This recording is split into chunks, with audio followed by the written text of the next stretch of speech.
श्रीगुरुभ्यो नमः। गुरवे नमः।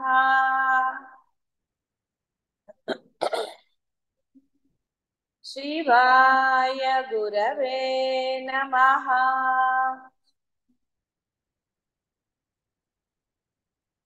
शिवाय गुरवे नमः।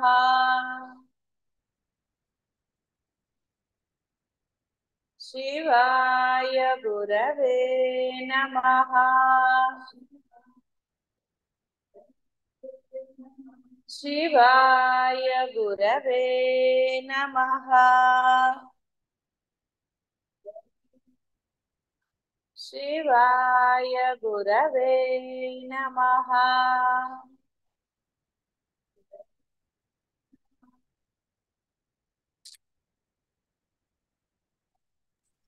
ఆత్మ శూన్యము కాదు, అశూన్యము కూడా కాదు. కాబట్టి అంటే ఉన్నదా అంటే ఉన్నది, లేదా అంటే అది వాడి యొక్క బుద్ధిని బట్టి ఉంటుంది. కాబట్టి లేదు అనడానికి లేదు. మనకి బాహ్యంలో చూసినప్పుడు ఆకాశమే అనుకుందాం, అది శూన్యంగా అనిపిస్తుంది. కానీ మనం ఒక భావన చేసి అది ఆకాశము ఒక ఆచ్ఛాదన మనకు ఉన్నదని ఎలా మనం తలుస్తున్నాము, అలాగే బాహ్య ప్రపంచంలో ఈ ఇల్లు ఇవి కాకుండా గాలిలో ఏమీ లేదు అనుకుంటాం. ఒక శూన్య ప్రదేశం అంటాం, ఇక్కడ ఏమీ లేదండి అని. కానీ ఆ లేని దాంట్లో కూడా ఆత్మ ఉన్నది. మీరు ఒక సరుగు తీసో ఏదన్నా చూసినప్పుడు ఇక్కడ ఏం లేదు, అంతా ఖాళీగా ఉంది అంటారు. కానీ అక్కడ గాలి ఉంటుంది, ఆత్మ ఉంటుంది, అన్నీ ఉంటాయి. మీ కంటికి అంటే ఒక స్థూలమైన పదార్థం కనపడట్లేదు కాబట్టి అక్కడ ఏమీ లేదు అంటున్నారు. కాబట్టి ఆత్మ స్థూలమైనది కాదు. దేహం ధరించినప్పుడు స్థూలంగా కనపడుతుంది. గుర్తించిన వాడికి ఆత్మ చూస్తాడు, గుర్తించని వాడు స్థూల దేహాన్ని చూస్తాడు. ఇదే తేడా. కాబట్టి ఈ అహంకారం అంటే కూడా స్థూలమే. కాబట్టి ఆ అహంకారం నశించాలి. అంటే ఉన్నావా అంటే ఉన్నాను, లేవా అంటే లేను అన్నట్టుగా ఎవరైతే ఆ నేనుని నశింపజేసుకుంటారో వాడు మాత్రమే ఈ యొక్క సాధనలో కృతకృత్యుడు అవుతాడు.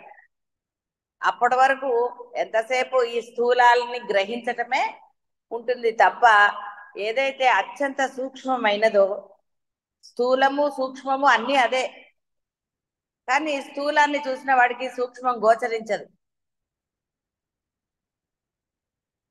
సూక్ష్మమని స్థూలాన్ని రెండిటిని గుర్తించిన వాడికి మాత్రమే ఆ ఆత్మబోధ కలుగుతుంది. ఆత్మను వాడు గుర్తించగలుగుతాడు. దేన్నో ఒకదాన్ని చూస్తే కాదు.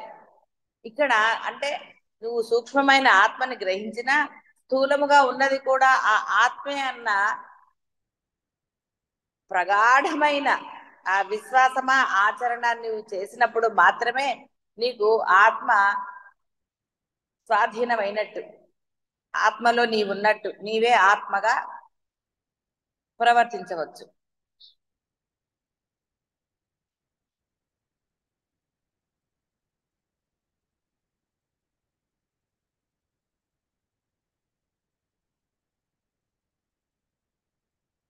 కాబట్టి శూన్యము అశూన్యము రెండిట్లో కూడా ఆత్మ ఉండదు అంటే రెండు అదే అని అర్థం. అంటే దేని యందు చేరదు అంటే అర్థము రెండు అది కాదని కాదు, ఉన్నదే ఆత్మ.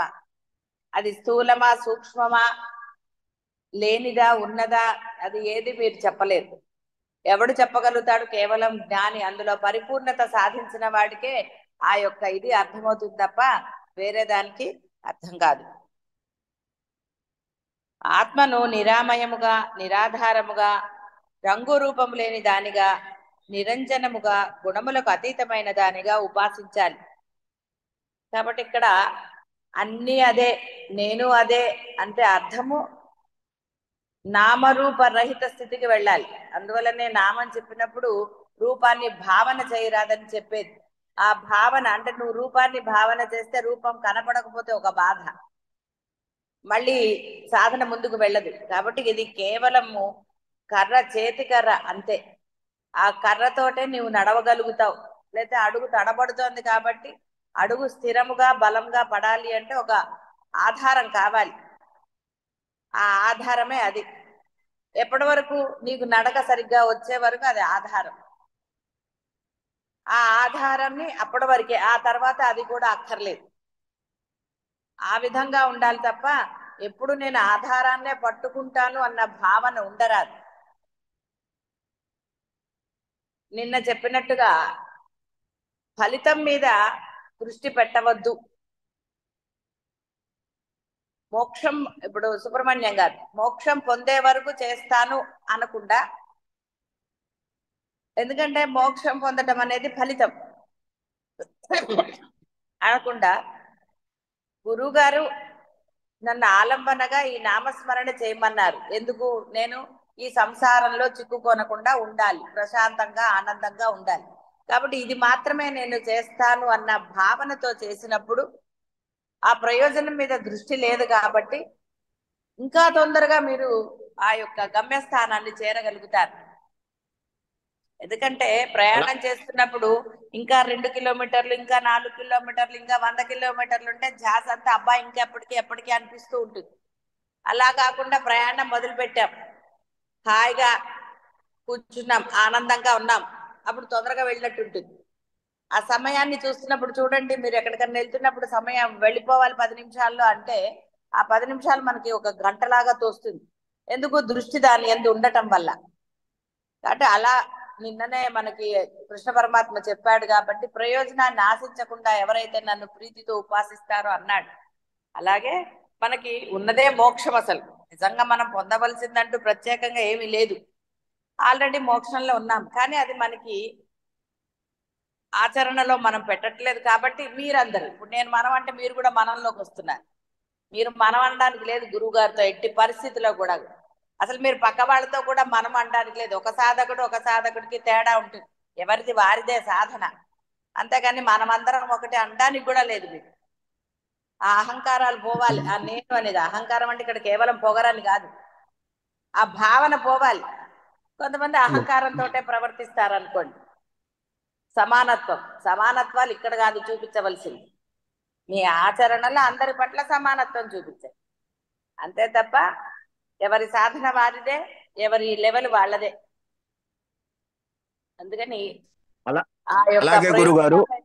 ఆ, అలాగే గురుగారు, అర్థమైంది. నేను తప్పకుండా ఆ ఆ, మార్పు చేసి ఆచరణ పెడతాను తల్లి. అలా పెట్టుకోండి. కేవలం ఇది నా యొక్క, తల్లి ఎందుకంటే మనసు విచలితం కాకుండా తల్లి ఉండటానికి అర్థమైంది ఇది తల్లి. ఒక ఆలంబన. ఎలాగైతే అడుగు స్థిరంగా పడడానికి ఒక కర్రని వాడతాము, అదే తల్లి విధంగా మన యొక్క హృదయము ప్రశాంతంగా ఆనందంగా ఉండటానికి మనము ఆ యొక్క తల్లి ఆ బ్రహ్మం యొక్క ఒక నామాన్ని తీసుకున్నాం. దానివల్ల అంటే దాని ప్రభావమే ప్రశాంతత. కాబట్టి అదొక్కటే మనం ఆచరిస్తే చాలు, మిగతావి ఏవి మనం చేయవక్కర్లేదు. మన చేత ఏదైతే అది ఉందో, అంటే ఏది మనం ఆ బ్రహ్మాస్త్రాన్ని పట్టుకున్నామో మన చేత సర్వము అది చేయిస్తుంది. ఈ పరిపూర్ణ తల్లి విశ్వాసం మనలో ఉండాలి. గురు మాట తల్లి అది చేయిస్తుంది. గురువు ఇచ్చిన తల్లి ఒక పనిముట్టది. ఆ పనిముట్టు మన తల్లి చేత సర్వము చేయిస్తుంది కాబట్టి దిగులు అక్కర్లేదు ఇక మనకి. దేని యందు కూడా భయము అక్కర్లేదు. ఎందుకంటే ఇప్పుడు వీళ్ళు ఇక్కడ మీరందరూ కూడా ఈ భయము అన్న పదాన్ని మీ అస్త్రంగా వాడుతున్నారు. ఒక మీరు కాదు సుబ్రహ్మణ్య గారు, ఇందాక ఈ అమ్మాయి భయము ఇంకోటి ఏదో చెప్పింది, తల్లి అవన్నీ మీ యొక్క దొంగ అస్త్రములు. మీ సమర్థింపుకు వాడుతున్నారు మీరు భయము అనే మాట. అది సమర్థింపే తప్ప నిజమైనది కానే కాదు. దేనికి భయము? ఎన్నిటికో లేని భయము కేవలం గురువు దగ్గర ఆచరణలో భయం ఉన్నదా? అది శుద్ధ అబద్ధం. అది ఒక మిమ్మల్ని మీరు రక్షించుకోవడానికి వాడుతునే ఒక అస్త్రం మాత్రమే.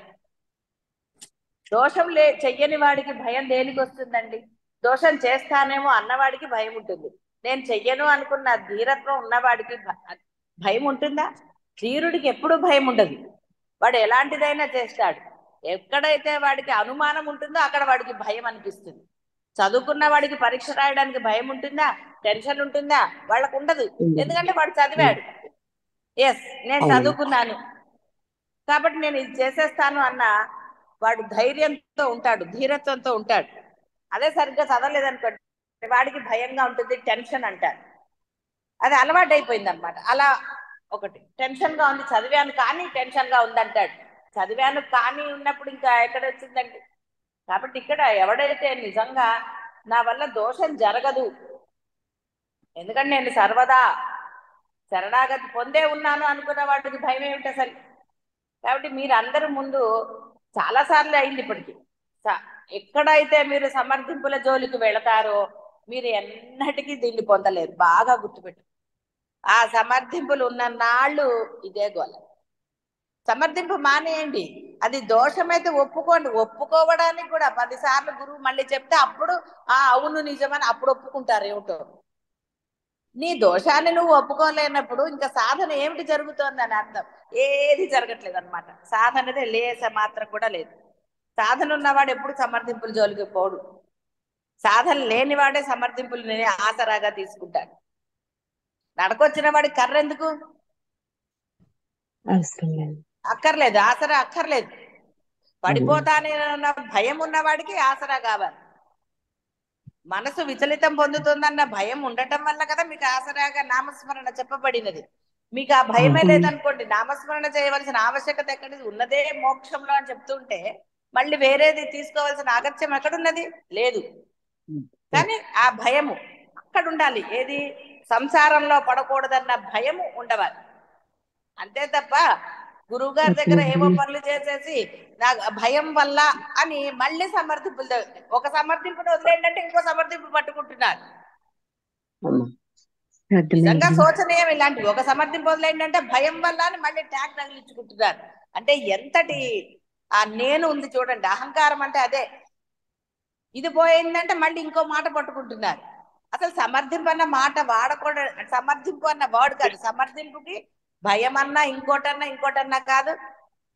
మీరు మీ పిల్లల్ని తిట్టట్లేదు, దొంగ పోయి చెప్పకండి నీకేమన్నా భయమా పాడాని. కానీ మీరేం చేస్తున్నారు? పిల్లల్ని అంటే తేలిక, కానీ మనం ఏముంటున్నాం? మనం ఎలా ఉంటున్నాం? ఎందుకు మాకు సాధన కుదరట్లేదని ప్రశ్న వేసుకోమని చెప్పాను. ఎవరు వేసుకోరు. ఎందుకంటే సమర్థింపులు పట్టుకుని కూర్చున్నారు. ఇందువల్ల నాకు కుదరట్లేదు అని అన్ని పెట్టు కూర్చున్నారు. కాబట్టి మీ యొక్క సాధన ముందుకు వెళ్ళదు. సమర్థింపులు లేని సాధనే ముందుకు వెళుతుంది. సమర్థింపులన్నీ మీకు స్పీడ్ బ్రేకర్లే, ఆటంకాలే. మీకు మీరు కల్పించుకున్న ఆటంకాలు ఇవి. ఆ ఆటంకాలు మీరు కల్పించుకున్నప్పుడు గురువు ఏం చేస్తాడు? దైవం ఏం చేస్తాడు? మీరు పట్టుకున్న దైవం మీకు సహాయం చేయడు, పట్టుకున్న గురువు అనుగ్రహం నిన్ను చెప్పినట్టుగా లభించదు. ఎందుకంటే మీరు పట్టుకున్నవన్నీ ఇంద్రియములతో పట్టుకున్నారు. భయం కూడా ఇంద్రియముదే. లేదా ఎవరికంటే భయం? ఇంద్రియాలు లేని వాడికి భయం ఎందుకు వస్తుంది? ఆమయం అనగా వ్యాధి. దేనికి ఆమయం ఉండదో అది నిరామయం. శరీరం ఉన్నచో వ్యాధి. ఆత్మకు శరీరము లేదు, వ్యాధి లేదు. అందువలన అది నిరామయం. కాబట్టి ప్రతి వస్తువుకి నిలిచి ఉండుటకు ఒక ఆధారం కావాలి. దేనికి ఆధారం ఉండదో అది నిరాధారం. ఆత్మ పూర్ణము, దానితో సమానమై దానికి ఆధారముగా ఉండదగిన వస్తువు ఇంకొకటి లేదు. కావున అది నిరాధారము. అంజనము అనగా కాటుక. దానిని తాకినచో మరక అవుతుంది. దేనికి ఆ విధముగా మరకలంటవో అది నిరంజనము. నీటి యొక్క చల్లదనము, నిప్పు యొక్క వేడిమి మొదలుగా పదార్థములందున్న అనేక గుణములు వానికి మూలమైన అణుశక్తిని అంటుకొనుటలేదు. ఆ శక్తికి అన్నను అత్యంతము సూక్ష్మమైన ఆత్మకు ఏ గుణములను అంటుకొన జాలవని వేరుగా చెప్పక్కర్లేదు. ఇట్లు గుణముల చేత ఆవరించబడక వానికది చాలా దూరమై ఉండుటచే గుణాతీతము. అంటే మీరు ఎన్ని వేషాలు వేసినా, ఎన్ని ఇవి చెప్పుకున్నా అవన్నీ మీకే తప్ప ఆత్మకేవి అంటాం. అన్ని చెప్పాను కదా, దొంగ భయాలు, దొంగ సమర్థింపులు, లేదా ఇంకొకటి ప్రాయశ్చిత్తాలు కానివ్వండి, ఒక మనసులో నేను నిజాన్ని గ్రహించాను, ఇవన్నీ అనవసరమైన డైలాగులు. నిజంగా నీలో ప్రాయశ్చిత్తము అంటే నీలో ఆ యొక్క మార్పు నిజమైనదైతే మీ మాటల్లో తెలుస్తుంది, మీ యొక్క ఆచరణలో తెలుస్తుంది. కాబట్టి ఆ డైలాగులన్నీ గురువుల దగ్గర కొట్టక్కర్లేదు. ఎందుకు? అవన్నీ అనవసరమైనవి. తెలిసింది అంటున్నారు. ఏంటి లాభం? ఆచరణ లేని ఇది. మాటలోనే ఆ యొక్క ఇది లేనప్పుడు తెలిసింది అని ఏమిటి ఉపయోగం? ఆచరణలో చూపించాలి. అందుకని మళ్ళీ దోషం చేసి గురువునే ప్రాయశ్చిత్తాన్ని అడగకూడదు. కొంతమంది డైలాగులు కొడతారు. ఒకసారి కొంచెం ప్రాయశ్చిత్తం చెప్పండి అంటారు. ఏమిటి చెప్తారు గురువు? ఇదేమన్నా ప్రాయశ్చిత్తాలు చెప్పడానికి బయటవే? ఏమన్నా యజ్ఞాలు యాగాల దానికి ఏదో ప్రాయశ్చిత్తం చేయడానికి. ప్రాయశ్చిత్తం నీ మనసు శుద్ధి పొందని వాళ్ళ అది ఒక డైలాగ్, అది వేరే వాళ్ళది. ఇంకోళ్ళ డైలాగులు మనసుకు అన్ని తెలిసిందంటారు. మాటలోనే శుద్ధి లేనప్పుడు వాళ్ళు ఎన్ని డైలాగులు కొడితే ఏమిటి? కాబట్టి ఇక్కడ ప్రాయశ్చిత్తం గురువుని అడగటం పరిష్కారం కాదు, నీ మనసు శుద్ధి అని ఎప్పటి నుంచోనే చెప్తున్నారు. అప్పుడు దోషాలే జరగవు, అది గురువు ఆశించేది. అంతే తప్ప ప్రాయశ్చిత్తం అంటే ఏమన్నా ఎండలో నిల్చో మోకాళ్ళు ఇది చెయ్యి అవి ఇవి అని చెప్పడం ఆ ప్రాయశ్చిత్తం దేనికి? కాబట్టి అలాంటి ఓవర్ యాక్షన్లు చెయ్యొద్దు ఎవరు. తర్వాత ఇగో ఇంకోళ్ళు డైలాగులు కొడుతున్నారు, తెలిసింది ఎంతటి ఇదో, అది తెలిసింది ఇది తెలిసిందని. ఏమిటి తెలిసింది? ఆచరణ లేనప్పుడు. కాబట్టి ఈ డైలాగులు కొట్టక్కర్లేదు. గురువు గారికి వాచా వేదాంతులు కాదు కావాల్సింది, ఆచరణలో పెట్టే శిష్యులే. వాళ్ళకే అనుగ్రహాన్ని ఇస్తారు. అందువలన ఇలాంటివన్నీ చేయకండి. ప్రాయశ్చిత్తం చేసుకుంటే మీరు చేసుకోండి, ఏం చేసుకుంటారో గురువుకి సంబంధమే లేదు అసలు. మీ మనసు శుద్ధి పొందడానికి మీరు ఏం ఆచరిస్తారో చేసుకోండి. అంతేగాని ప్రాయశ్చిత్తం చెప్పండి అని చెప్పి మళ్ళీ గురువు గారి దగ్గరికే వస్తారు. ఏం లాభం? ఇప్పుడు ఏ ప్రాయశ్చిత్తాలు చేయగలరు? సీతమ్మ వారు అగ్ని ప్రవేశం చేసింది ఒట్టిగా నిందొస్తేనే చేసింది, మీరు చేయగలరా? డైలాగు. కాబట్టి ఇలాంటివన్నీ అనవసరమైనవి అదని చెప్పి, అందుకనే వాచా వేదాంతులు కాకండి ఎప్పుడు కూడా. దానికి గురువు ఎప్పుడు సంతోషించడు, మీ మాటలకి సంతోషించడు, మీ ఆచరణ కావాలి. కాబట్టి నిన్న ఇంకో ఆవిడ వచ్చి నన్ను డైలాగులు కొట్టింది మారానని. ఆవిడ మొహంలో నవ్వు కనపడుతుంది, ప్రాయశ్చిత్తం కనపడలే నాకు, మాటలో ఏమీ లేదు. ప్రాయశ్చిత్తం అంటే అసలు కనీసం ఒక మార్పు వచ్చిందన్న ఆ మాటలో ఏది లేదు. ఆవిడ నవ్వుతూ చెప్తోంది, నాకు అర్థమైపోయింది ఎంతటి ఇదైపోయిందో అది ఇదని డైలాగులు కొడుతుంది. ఎందుకు అలాంటి డైలాగులు? గురువుకు అవసరమా? ఏం చేసుకుంటాడు ఆ మాటలు? నీలో మార్పు రావడానికి కదా గురువు ఏదైనా చేస్తాడు. అందువలన ఇలాంటివన్నీ గురువుల దగ్గర చెప్పకండి. నిజంగా మీలో ఆ యొక్క బుద్ధి మార్పు జరిగితే మీ ఆచరణే తెలుస్తుంది. కాబట్టి ఆచరణలో లేని మాటలన్నీ వ్యర్థాలు, అందులో ఈ ఆత్మ దాంట్లో. అందుకని బయట అయినా అంతే, మీరు పిల్లల్ని తిట్టరా? ఏం చేస్తున్నారో, డైలాగులు కొట్టావు కదా అలా చేయను, బాగా చదువుతానన్నా ఏం చదివేవరా అని తిట్టరు మీరు పిల్లల్ని. కాబట్టి ఇక్కడ మీకు తెలియంది కాదు, కొత్తది ఏం కాదు. కాబట్టి దేనికి అలాంటివన్నీ? కాబట్టి వాచా వేదాంతులు కాకండి. మరలా చెయ్యను అని గురువుకి ఎన్నిసార్లు వాగ్దానాలు చేస్తే మనకి ఏంటి ఉపయోగం? దానివల్ల కూడా మళ్ళీ దోషాలే వస్తాయి. కాబట్టి మరలా చెయ్యను అని గురువుకి మీరు చెప్పక్కర్లేదు, మీ ఆచరణలో చూపించండి. అప్పుడు గురువు అనుగ్రహం ఎప్పుడూ ఉంటుంది. గురువు అనుగ్రహం ఏం దాచుకోడు. కానీ ఎప్పుడైతే అడ్డంకి మీరు పెట్టుకున్నారు, దోషాలని అడ్డంకి పెట్టారు, వాచా వేదాంతులైన అడ్డంకులు పెట్టుకున్నారు, కాబట్టి అనుగ్రహం అనేది ఆగిపోయింది. ప్రవాహం అడ్డుకట్టు కడితే ఆగిపోదు ప్రవాహం. మీరే అడ్డుకట్టలు పెట్టుకున్నారు. గురువు ఎప్పుడు కూడా పక్షపాతమో ఇంకోటో ఏం లేవు. మీ ప్రవర్తన మీ మాటే చాలు మీ ఆ గురువు అనుగ్రహానికి అడ్డుకట్టలు. అందుకని అనవసరమైన ప్రయత్నాలు, అనవసరమైన యాక్షన్లు చేయకండి గురువు దగ్గర. మీరు ఎంత యాక్షన్ చేసినా గురువుకి అది తెలుస్తుంది. సహనం పడతారు కొంత సమయం వరకు, సరేలే అని, ఎందుకులే అనటం అని. అంతే తప్ప గురువుకు తెలియదు అని భ్రమించకండి.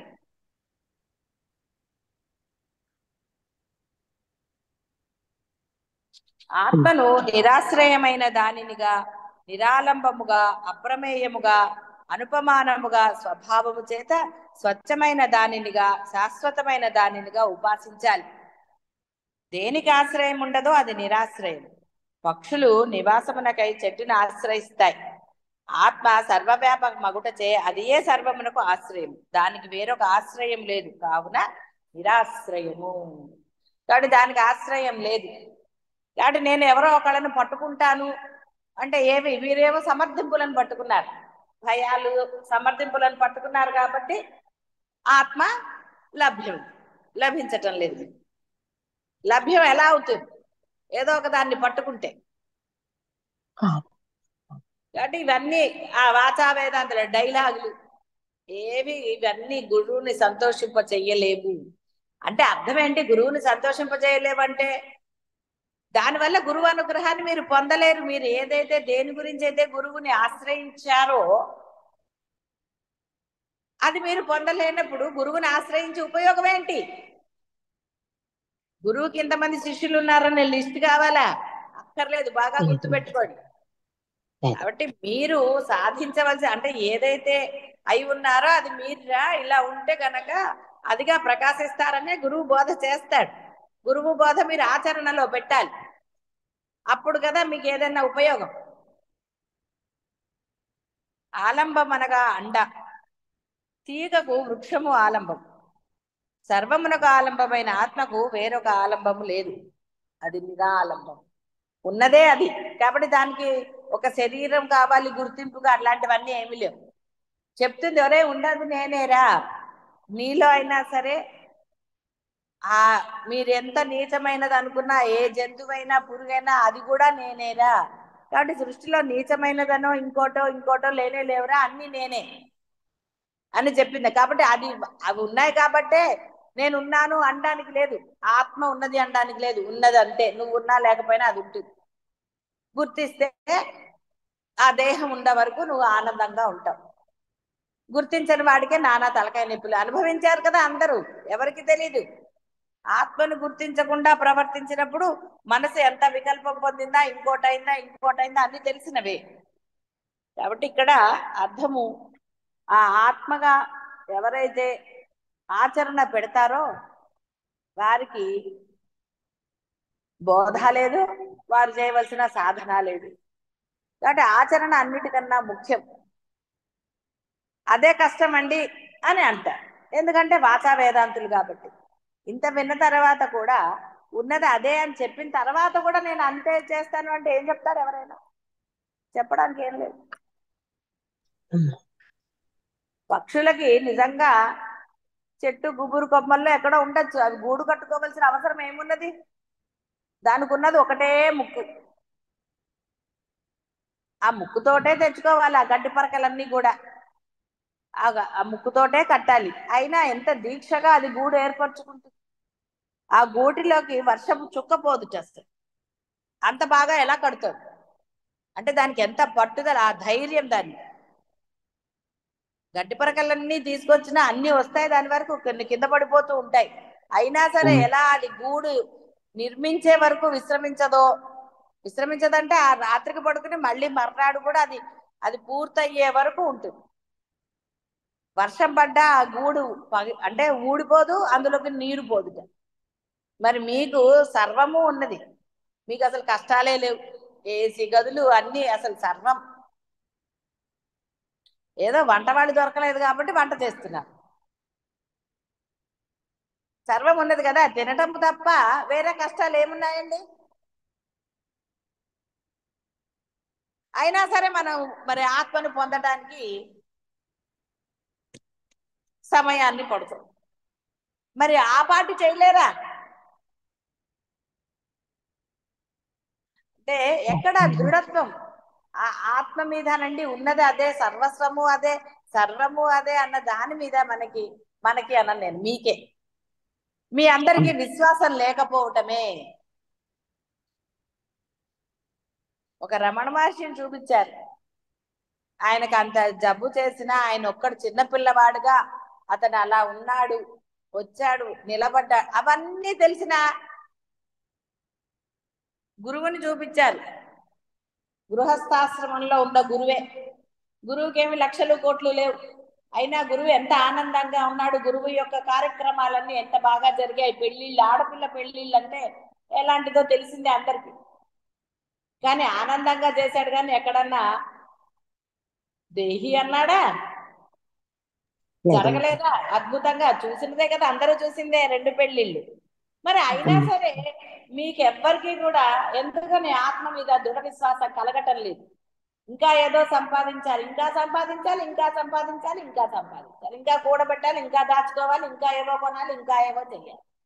ఇదెట్లా, అదెట్లా, వాళ్ళెట్లా, వీళ్ళెట్లా. అయ్యో పిల్లలు ఎలాగా, పిల్లలు ఏమన్నా అంటారేమో. అలా రకరకాలు. అందరిది ఒక రకంగా ఉందని చెప్పలేదు. ఎవ్వరికీ కూడా దృఢమైన ఆ విశ్వాసం ఎందుకని లేదు, ఎందుకు కలగటం లేదు అంటే కేవలం మీదే దోషం.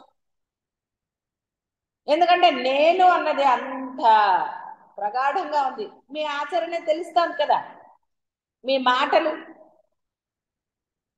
చెప్పుకుంటున్నాము, రాలేకపోతున్నాను, భయము, ఇలా రకరకాలు తెలిసింది,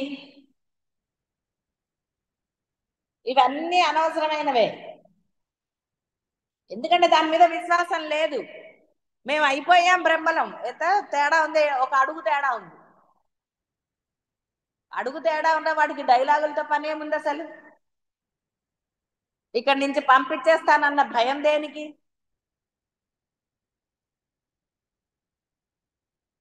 కాబట్టి రకరకాలు ఉంటాయి. 4 వేళ్ళు మామూలుగా ఏమంటారు, సమయానికి ఫుడ్ దొరుకుతుంది కాబట్టి వీడు నువ్వు బానే ఉన్నావురా, నీకు ఎప్పుడైతే దొరకదో అప్పుడు తెలిసి వస్తుంది అమ్మ నాన్నల విలువ, ఇవన్నీ డైలాగులు కొట్టలేదు మీరందరు పిల్లలతోటి? మీకు ఇన్ని సానుకూలం చేశారు కాబట్టి కదా అన్నా. ఎందుకు గురువు వాటి గురించి పట్టించుకోడంటే అవన్నీ నథింగ్.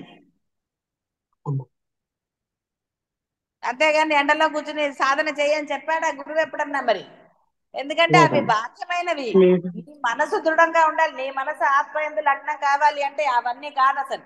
నీకు తిండిచ్చినా ఏది ఇచ్చినా అవన్నీ నథింగ్. వాటికి ఎప్పుడు విలువ లేదు. నువ్వు తిన్నా తినకపోయినా ఏమిటండి నష్టము? పోయే ప్రాణం ఎప్పుడు పోవాలో అప్పుడే పోతుంది. మనం అనుకున్నప్పుడే పోదు. సూసైడ్ చేసుకోవాలని ప్రాణాలు పోతున్నాయా అందరివి? ఏమి పోవాలగా.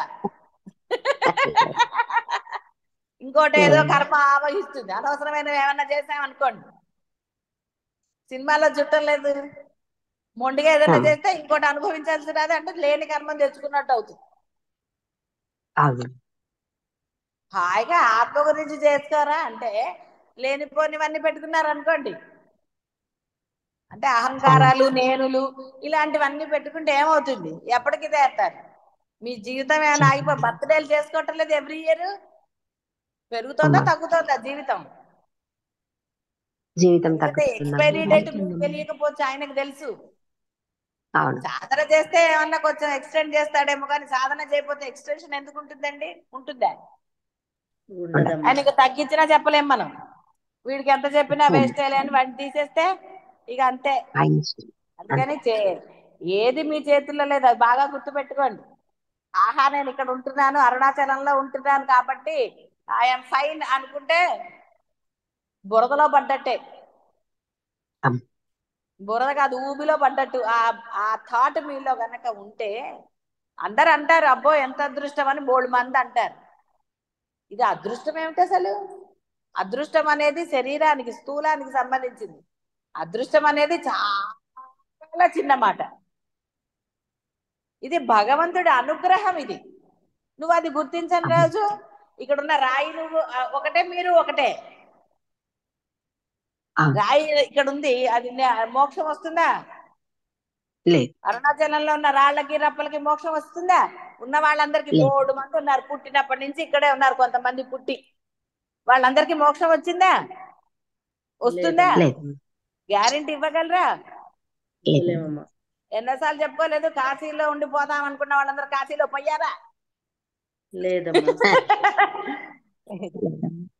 కాశీలో ఎలా పోతే మోక్షమో అలా చెప్పాడు ఆయన. అంతేగాని కాశీలో చచ్చిపోయినంత మాత్రాన మోక్షం రాదు. కాశీలో ఉండి వెధ పనులు చేసేసి ప్రాణం పోతే వాడికి మోక్షం వస్తుందా? రాదు. అది చాలా పొరపాటు. అందుకని అందరూ పోయి కాశీలో పోతే మోక్షం కాబట్టి అక్కడ పోయి ఉంటాను అంటే, కాశీలో ఎలా ఉండాలో నువ్వు అలా ఉంటే పోతే అప్పుడు శివుడు వచ్చి నీ చెవిలో ఏదైనా మంత్రం చెప్పడమో, అమ్మవారి మంత్రం చెప్పడమో జరుగుతుంది. అంతేగాని చేసే వెధ పనులన్నీ చేసేసి ఆహా కాశీలో పోయాడండి వాడు మోక్షం పొందాడు అంటే అది నీ తృప్తిగా అంటారు. నిజంగా ఇస్తాడు ఆయన? అలా ఏమి ఇవ్వడు. అంత తేలికేంటి? అంత తేలికైతే అందరు కాశీలోనే ఉండాలి ఈ పాటికి కదా. కొంచెమన్నా ఉన్న ఆత్మ తెలిసింది, మీ అందరూ పోయి కాశీలో ఉండాలి. బోధలు ఎందుకంటే అనవసరమైన కష్టాలు.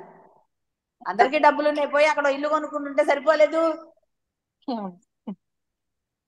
కాబట్టి ఇక్కడ మనం చాలా పురాణాల్లో ఎందుకంటే ఒక ధైర్యానికి చెప్తారు, కనీసం వీడు అట్లన్నా పోయి కాస్త ఏమన్నా బాగుపడతాడేమో అని. అంతేగాని అక్కడికి పోయి కూడా కాశీలకు పోయి క్షేత్రాలకు పోయి ఇంటి గురించో లేకపోతే షాపింగ్ లో లేకపోతే ఇంకోటో చేశారనుకోండి, ఏంటి ఉపయోగం? ఏమీ ఉండదమ్మా. కాసేపన్నా ధ్యానం చేసుకుంటే కదా నువ్వు ఏ క్షేత్రానికన్నా వెళ్తే ఉపయోగం. అది తప్ప అన్ని చేస్తారు. కాబట్టి అది ఏమన్నా ప్రయోజనమా? ఏమీ లేదు ప్రయోజనం. కానీ కాశీలో మోక్షము, అరుణాచలంలో అంటే రాయంతా నువ్వు అంతే. ఏదో బయట వాళ్ళు ఏంటంటే మెచ్చుకుంటారు, వాళ్ళు ఉండలేకపోతున్నారు కాబట్టి మిమ్మల్ని అంటారు, అబ్బా ఎంత అదృష్టం మీదని. అనగానే మనలో అహంకారం రాకూడదు. ఎంత మంచి పని చేసావని. నేను ఎవ్వరన్నా నేను వెళ్ళి ఉండలేదండి, రమణ మహర్షి పిలిచాడు కాబట్టి వెళ్ళాను, ఆయన అన్ని చూశాడు కాబట్టి ఉంటున్నాను నేనని చెప్పాను తప్ప నా అదృష్టం అని ఎవరన్నా నేను అసలు ఒప్పుకోను. అందులో అదృష్టం ఏంటి అసలు? ఆయన ఎలా ఉండమన్నాడో అలా ఉండాలి. ఇక్కడ ఆయన ఎందుకు తీసుకొచ్చాడు? ఆ అనుగ్రహాన్ని మనం గుర్తించాలి. అది గుర్తించలేదనుకో ఇంకా బాహ్యాన్నే పట్టుకున్నాం అనుకో, ఒకసారి మనం ఆలోచించుకున్నాం అనుకో, నిజంగా ఎందుకు ఇంకా నేను ఎక్కడో ఉంటున్నాను, ఇంకా నాకు ఈ సంపాదన అవసరమా? ఎంత మనకు కావాలి సంపాదన చెప్పండి? ఇంకేమిటి, నా ఖర్చులు ఏమీ లేవు, నేను ఎందుకు ఉండట్లేదు అంటే అలాంటి జీవితం ఎందుకు గడపట్లేదు? సరే సంపాదిస్తున్నాను అయినా నేను ఇలాగే ఉంటున్నాను అని నువ్వు ధైర్యంగా 100% చెప్పగలవా? చెప్పగలరా? ఎక్కడున్నా సరే, నేను సంపాదిస్తున్నా సరే, లేదా ఏదైనా సరే, నేను ఆచరణ మటుకు బ్రహ్మముదే పెడుతున్నానని మీరు అనగలరా? అనగలిగితే మీరు ఎక్కడైనా ఉండొచ్చు, ఎంతైనా సంపాదించుకోవచ్చు. ధర్మంగా ఉన్నానని కానీ, లేకపోతే ఎలాంటి మనసులో ఇవి లేకుండా నేను ఆనందంగా ఉన్నాను ప్రశాంతంగా అని అనగలరా? అలా అనలేనప్పుడు మనం ఒక ప్లేస్ ఎన్నుకోవాలి. మరి ఎందుకంటే అందరూ సన్యాసం పుచ్చుకుని అడవులకు పోయి ఎందుకు చేస్తున్నారు తపస్సు? ఎందుకు రమణ మహర్షి వచ్చేసాడు? ఇంటి దగ్గర నుంచి ఎందుకు వచ్చాడు ఆయన? ఇంట్లోనే కూర్చోవచ్చు కదా. సాధించుకోవాలని వచ్చాడు. సాధించిన తర్వాత అదంతా అనవసరమైందని తెలుసు కాబట్టి ఉండిపోయాడు. ఏదో తెలుసుకోవాలి, ఏదో ఉంది అది తెలుసుకోవడానికని ప్రేరణ కలిగింది, వచ్చాడు, తెలుసుకున్నాడు. తెలుసుకున్న తర్వాత అంతా వేస్టే కాబట్టి ఎక్కడికి పోలేదు, ఇంకా అక్కర్లేదు కాదు.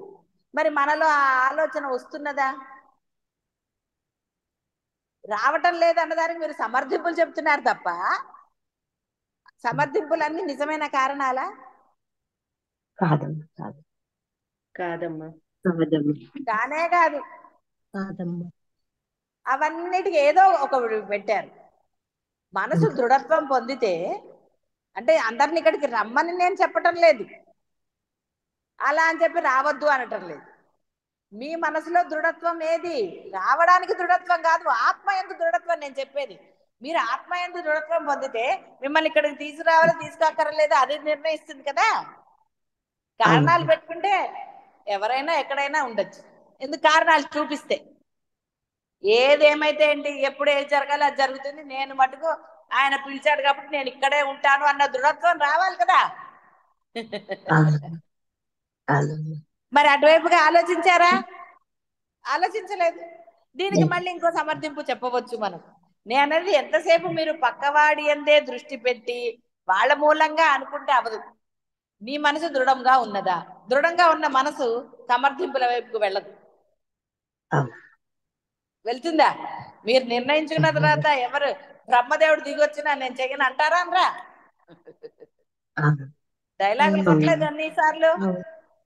ఆ బ్రహ్మదేవుడు, నన్ను పుట్టించిన బ్రహ్మదేవుడు చెప్పినా నేను వినను కాక వినను. ఆ దృఢత్వం రావాలి ఆత్మనికి. అది లేనప్పుడు తప్పవు. ఎన్ని ఉంటాయి, ఎన్ని రకాలు ఉంటాయి. మనమే నిర్ణయించుకుంటాం కదా అన్ని. అమ్మో వెళ్ళకపోతే ఎట్లా, అమ్మో చేయకపోతే ఎట్లా, వీళ్ళేమంటారు వాళ్ళే అన్ని అన్నది ఎవరండి? మీరంటున్నారా పక్క వాళ్ళు అంటున్నారా? మీరు వెళ్ళకపోతే ఏదైనా ఆగిపోయిందా? ఏది వాళ్ళు అంటారు, నోరుంది కాబట్టి అంటారు, వాళ్ళ సంస్కారం కాబట్టి అంటారు. మంచి అంటారు, చెడు అంటారు. మీరు మంచి చేసినంత మాత్రం మిమ్మల్ని మెచ్చుకుంటారా, చెడు చేస్తే తిడతారా? ఎలా అయినా తిట్టేవాడు తిడుతూనే ఉంటాడు, అనేవాడు అంటాడు. వాడి బుద్ధిని బట్టి వాడు మాట్లాడు, ఆ సిచ్యువేషన్ ని బట్టి వాడికి అది మంచి అనిపిస్తే మెచ్చుకుంటాడు, చెడు అనిపిస్తాడు.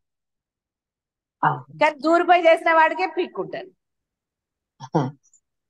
కదా. అంతే. అవును. దూరకపోయినా చేయాల్సి వస్తే కాళ్ళ నొప్పులు రాక ఏమవుతాయి? చెయ్యవలసి వచ్చింది అనుకోండి, అవును. కాళ్ళ నొప్పులు అయితే వస్తాయి కదా, అవి ఏమైనా పోతాయి అప్పుడు. తర్వాత రెస్ట్ తీసుకుంటే పోతాయి, ఏదో ఒకటి జరుగుతుంది. కానీ వచ్చే నొప్పులు అయితే వచ్చాయి కదా. దాంతో పని లేదు కాబట్టి వాడి దారి వాడిది, మన దారి మనది లాగా ఉండాలి. కాబట్టి అన్నిటికన్నా ముఖ్యమైనది ఆ దృఢత్వం మీ మనసులో ఉండాలి. అంతేగాని పిల్లి మీద ఎలక మీద పెట్టి చెప్పకూడదు. లేకపోతే నాకు రావడానికి అసలు అబ్జెక్షనే లేదండి అంటారు. రమ్మంటే నా ఉద్దేశం కాదు, ఇక్కడికి వచ్చింది సాధన చెయ్యడానికి. అక్కడ ఉంటే సాధన చేయటం లేదు కాబట్టి ఇక్కడ చేసుకోండి అని చెప్తారు. అవును. లేదండి ఇక్కడ చేస్తున్నాను సాధన అంటే, ఇక్కడికి ఎందుకు మరి పని లేక? అక్కడ కుదరట్లేదు అంటున్నావు కాబట్టి అక్కడ ఉంటే ఆ ప్రపంచంలో పడుతున్నావు, మనసు ఏదో ఒకటి ఉంటుంది కాబట్టి ఒరే రారా, ఇక్కడ ఉంటే అసలు లంపటాలు ఏం లేవు కదా, ఇక్కడికి వస్తే ఆలోచన రాదని మీరే అంటున్నారు కాబట్టి సరే రారా ఇక్కడ చేసుకో అని చెప్తాడు. అప్పటి వరకు అన్ని చెప్తాడు. ఇక్కడికి వచ్చి చేసుకోరు అనగానే ఎక్కడ కుదురుతుందండి, అవన్నీ చూడాలి కదా అన్నట్టాడు. చూసారా, పాచా వేదాంతులు కదా, ముందు డైలాగులు కొడతారు. సరే రా అంటారు గురువు, రా అనగానే మళ్ళీ ప్లేట్ ఫిరాయిస్తారు. కాబట్టి ఎంతవరకు మనది, ఎంతవరకు అనవసరమైన వాటిల్లో మనం ఇరుక్కుని పోయి ఉంటున్నాము, నిజంగా మనకు అవసరమా? ఈ జీవితాన్ని మనం ఎందుకు సద్వినియోగం చేయటం లేదు? ఈ జీవితానికి లక్ష్యమైన దాన్ని పొందడానికి మనం ఎందుకు పోస్ట్ పోన్మెంట్లు? కాబట్టి ముందు లక్ష్యాన్ని సాధిస్తాను. ఎంత కావాలండి బతకడానికి? ఏమంటే రేపు పొద్దున ఏదైనా రోగం వస్తే డబ్బులు కావాలండి. అసలు రోగం వస్తే నువ్వు ఎందుకు భావించాలి? రోగం వస్తుందని ఎందుకు అనుకోవాలి? నేను ఆనందంగా, అసలు అక్కడ బ్రహ్మం ఉన్నాడ్రా, నువ్వు బ్రహ్మమే అంటుంటే ఆయనకి డబ్బులు ఎవరు ఇచ్చారండి? రమణ మహర్షికి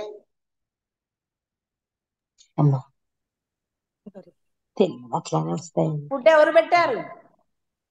అలా అనుకుంటే ఆయన రాగలట, అమ్మో అక్కడికి వెళ్తే ఆకలిస్తుంది, నాకు అన్నం ఎవరు పెడతారని అనుకున్నాడు ఆయన? లేదమ్మా.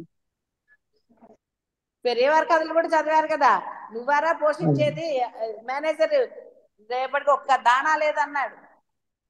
ఆయన భయపడ్డా? ఎందుకంటే ఆయనకి నమ్మకం, బ్రహ్మమే చూసుకుంటాడు, అన్ని ఇచ్చింది ఆయనే కదా ఆయన. కాబట్టి వచ్చాయి లేదా ధాన్యం రాసులు వచ్చాయి. కానీ ఆయన దగ్గర ఉంటే మటుకు ఏమైంది? ఆ మేనేజర్కి, వాడికి ధైర్యం లేదు. అయ్యి బాబాయ్ రేపటికి ఎలాగా అనుకున్నాడు. పెరియవారు భయపడ్డా? సరే కబురు చేయ వాళ్ళకని. ఎందుకంటే ఆ మేనేజర్కి గురువు మీద విశ్వాసం లేదు, ఆయన చెప్తున్న ఆ బ్రహ్మము విశ్వాసం లేదు కాబట్టి భయపడ్డాడు. విశ్వాసం లేనప్పుడు, విశ్వాసం అంటే ఏంటి? ప్రగాఢమైన నమ్మకం. కొన్ని డైలాగులు మీరు కూడా కొడతారు కదా, అనుకుంటే అయిపోతాయండి అని. మనం ఏం చేస్తామంటే మనకి ఇష్టమైన వాటిల్లో గురువుని తలుచుకుంటాము, ఇష్టం లేకపోతే గురువుని తలుచుకోం కదా. ఎందుకంటే అనవసరంగా పని అయిపోతే ఖాళీగా ఉండాల్సి వస్తుంది. బాధపడటమో మన అలా అలవాటు అయిపోయింది కదా, ఏది లేకపోతే ఎట్లా?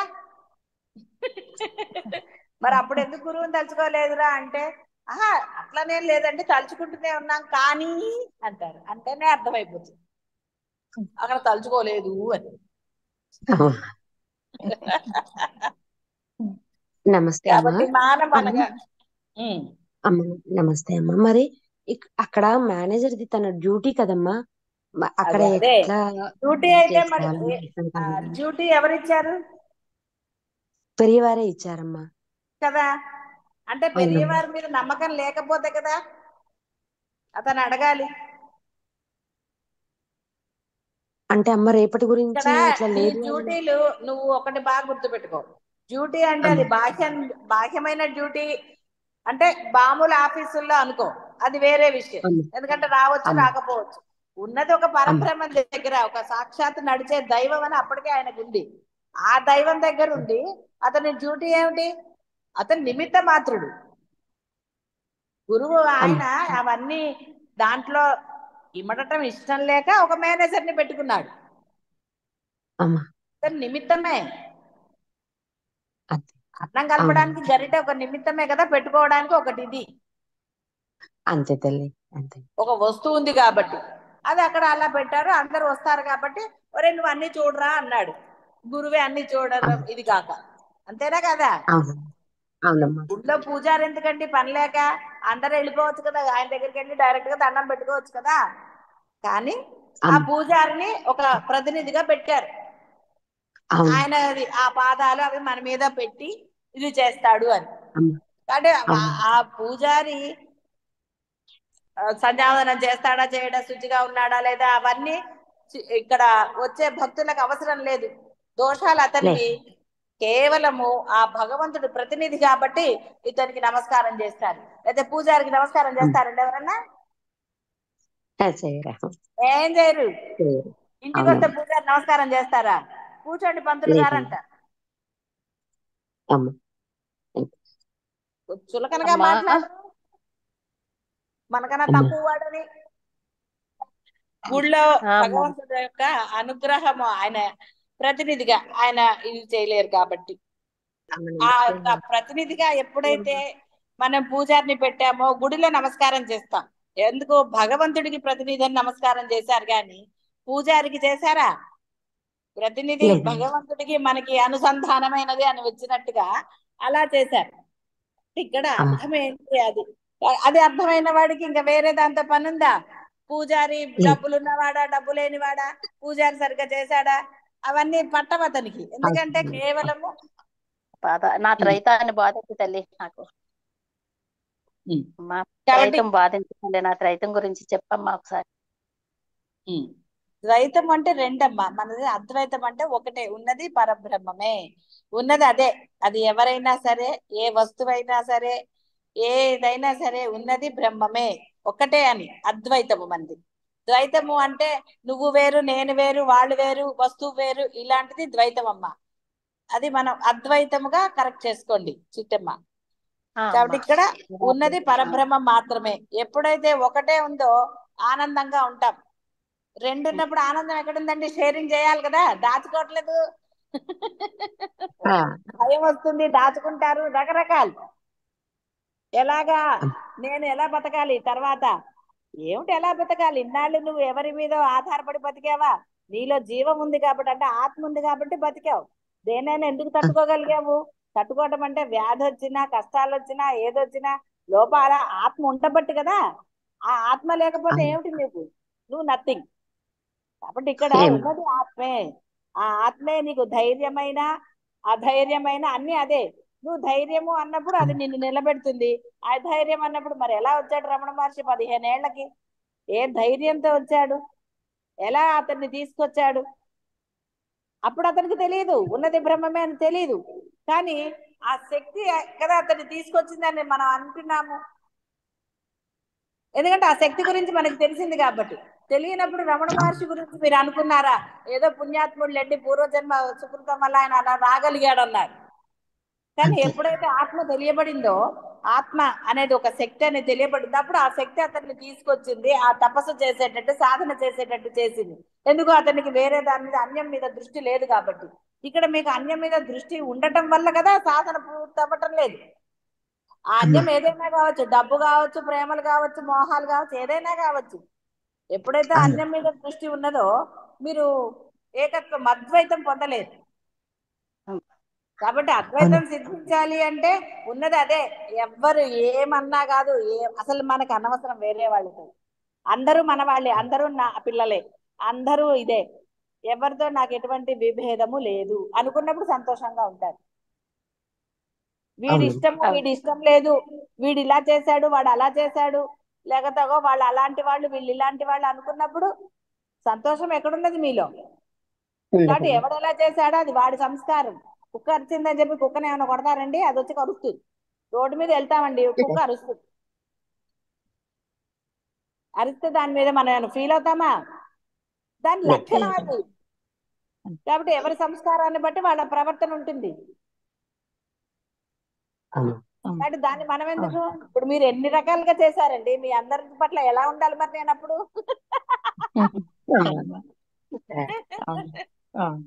అవునమ్మా. ఎన్ని అహంకారాలు చూపించారు, ఎన్ని అవమానాలు చేయలేదు మీరు. అవమానంగా నేను భావించలేదు కాబట్టి అంటే వేరే ఆప్షన్ లేదనా? గత్యంతరం లేక అవమానాలు భరించానంటారా? అది మీ సంస్కారం అనుకున్నాను నేను. కరుణతోటి తల్లి. అది మీ సంస్కారాలు, మీరు అలా ప్రవర్తించారు అనుకున్నాను కాబట్టి మీతో నేను అందరితో ఒకే విధంగా ఉండగలుగుతాను. ఎందుకంటే దాని మీద నా దృష్టి లేదు కాబట్టి. అవునా అవునా కదా? కరుణ తల్లి, మరి అపారమైన మీరెందుకు కరుణ. మరి వాడు అన్నాడు, వీడన్నాడు, వీడు చేయలేదు, వాడు ఇవ్వలేదు అని వాటి మీద పెట్టుకుని కూర్చుంటే, అందుకనే వీళ్ళ దృష్టి భేదము, గురువుల్లో దృష్టి భేదం లేదు. ఎందుకంటే వాళ్ళ సంస్కారం అని వదిలేస్తారు. పక్షి వెళ్తూ ఉంటుందండి, రెట్టేస్తుంది, మన కారు మీద మన మీద పడుతుంది, దాన్ని ఏమైనా షూట్ చేస్తారా? దొరుకుతుందా మీకు అది? లేదమ్మా. అయ్యో అది నా కర్మ. ఎందుకు అసలు కర్మ అని ఎందుకు అనుకోవాలి? అసలు ఏది అనుకోకూడదు అసలు. ఓకే జరిగింది, కడుక్కో, పని అయిపోయింది, ప్రశాంతంగా ఉంటా. ఏమిటో నా కర్మ ఇలా జరిగింది, ఎంత అవమానం, అందరి ముందర పక్షి అలా చేసింది. నువ్వు కర్మలోకి వెళ్తే ఏమనాలి? పూర్వజన్మలో ఆ పక్షికి నువ్వేదో అపకారం చేసావనాలి. ఎందుకంటే అంత శుద్ధి మనకి? ఏ జన్మలో ఏం చేసాం?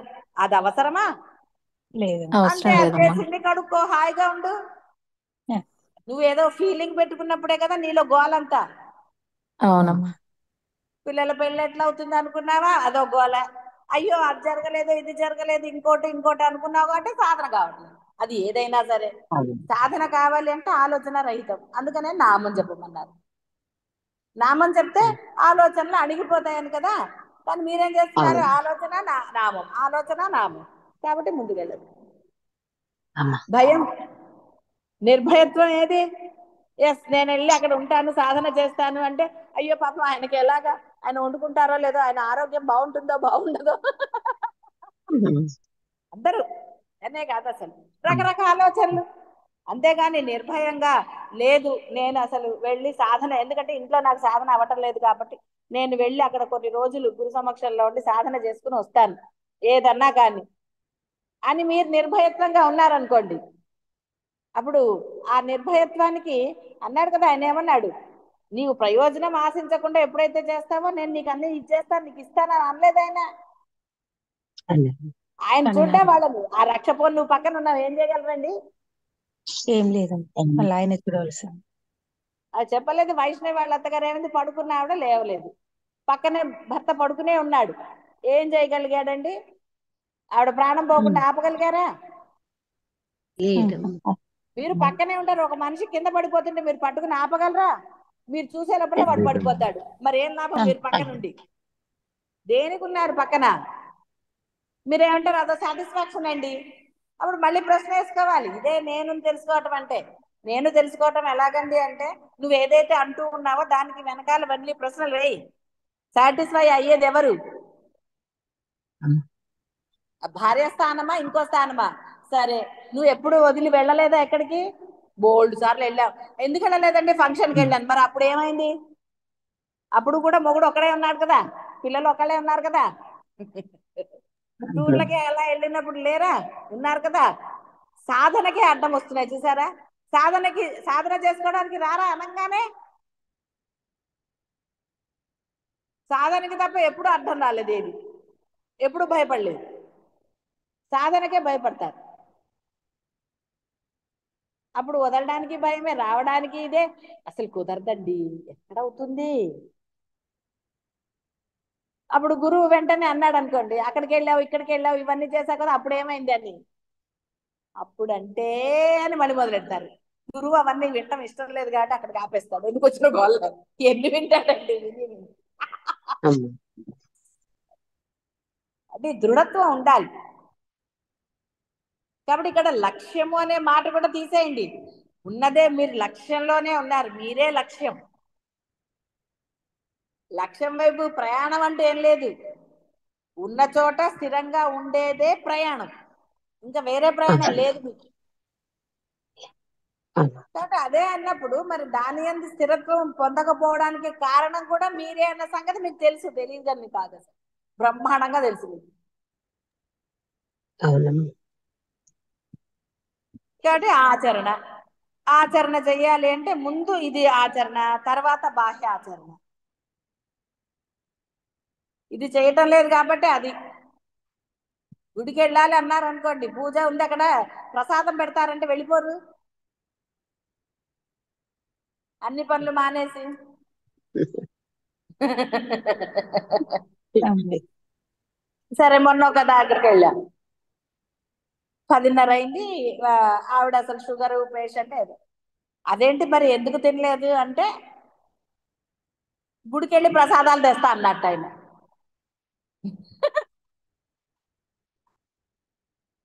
అని ఏమంటలేదు వాళ్ళు. 10:30 అయింది, ఆవిడకి నీరసం వస్తుంది, ఈయన పోడు, స్నానం చేయలేదు, ఈయన పోలేదు, తెచ్చింది ఎన్నింటికి? 12:30కి. పడిపోతే ఈవిడ గుళ్ళో ప్రసాదాలు ఫ్రీగా ఇస్తారని కూర్చుంటే ఎట్టా?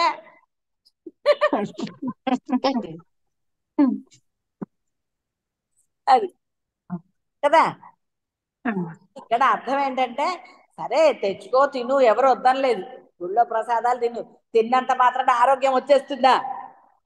ఎప్పుడు నువ్వు అంత విశ్వాసంతో ఆ ప్రసాదాన్ని స్వీకరిస్తే అది నీకు ఔషధంగా పనిచేసి తీరుతుందో సందేహం లేదు. అన్నిట్లో ఉన్నది బ్రహ్మమే, నీ విశ్వాసమే పనిచేస్తుంది అక్కడ. అది ప్రసాదం అని ఎందుకన్నావు? గుడి నుంచి ఇచ్చారు కాబట్టి. అమ్మా. అది ప్రసాదంగా భావించి నిజంగా అత్యంత భక్తి శ్రద్ధలతో, అంటే పూర్ణ విశ్వాసం, భక్తి శ్రద్ధలు అంటే ఏంటి? విశ్వాసంతో కనుక నువ్వు స్వీకరిస్తే అది నీకు మంచి ఔషధం. అవును. గుళ్ళో ఇచ్చారు కదా అని పాడైపోయింది తినగలరా? అంటే లేదు. విశ్వాసం లేదు. లేదు కదా అక్కడ. విశ్వాసం ఉంటే ఆ చెడిపోయింది తిన్నా నీకేం జరగదు. అంటే ఈ తేడాలు ఎన్ని ఉన్నాయండి? కాబట్టి ఆ తేడాలన్నీ ఉంచుకున్నారు కాబట్టి అద్వైతం సిద్ధించలేదు. కాబట్టి అద్వైతం సిద్ధించాలి అంటే అర్థం ముందు మీలో ద్వైత భావన పోవాలి. నేను వేరు, వాడు వేరు, ఇవన్నీ అయితే అప్పుడు వస్తామండి. అప్పుడు వస్తే గురువు ఉండాలి కదా. గురువు ఎప్పుడో ఎల్లప్పుడూ అందుబాటులో ఉంటాడని ఎలా అనుకుంటారు? లేదు. గురువు ఇక్కడ లేకపోతే అక్కడే ఉంటాడు అని మీరు ఎలా అంటారు? అనగలరా? అప్పుడు ఏం చేస్తారు? గురువు అందుబాటులో లేకపోతే. గురువు అందుబాటులో ఉన్నప్పుడే సాధన చేయనప్పుడు, గురువు అందుబాటులో లేకపోతే ఎలా చేస్తారు? కష్టం చాలా.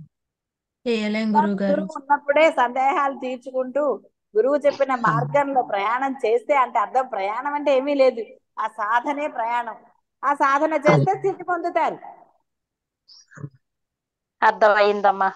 బ్రహ్మం అంటే ఏంటో తెలివి చెప్పారమ్మా. తెలియని వాళ్ళకి అందరికీ తెలియ చెప్పారు కాబట్టి మీ మాటలోనే మేము నడుస్తాం తల్లి. ఆదాపి వందనాలమ్మా. కాబట్టి దృఢ విశ్వాసంతో సాధన చేయండి. శుభం భూయాత్. శివాయ గురవే నమః.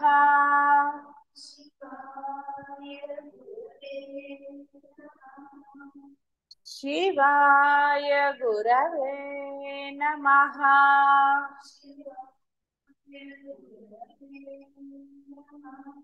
శివాయ గురవే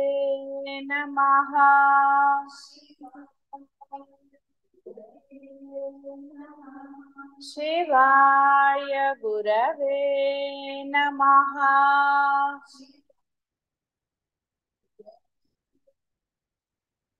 శివాయ గురవే నమః.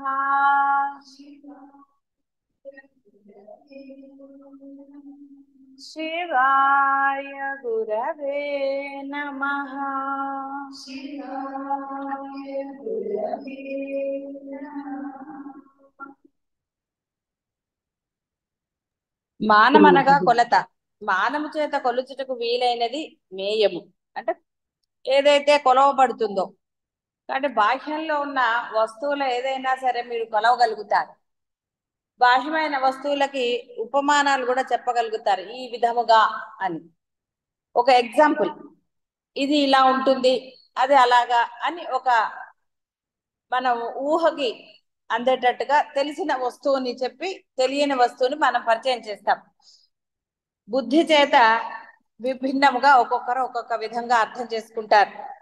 కావున సకల విషయములు ప్రమేయములు, దీని స్వరూపం ఇది, ఇది ఇంత అలా అని మనం చెప్పవచ్చు. కానీ ఆత్మకు అలా లేదు. ఇది ఆత్మ, ఇగో ఇలా ఉంటుంది, ఇంతే ఉంటుంది, ఇది ఆ కొలతకు ఇంత మాత్రమే దాని కొలత అని చెప్పడానికి వీలు లేదు. ఎందుకంటే ఉన్నది అదే. ఏదో ఒక దగ్గరే ఉంటే నువ్వు కొలవడానికి వీలవుతుంది.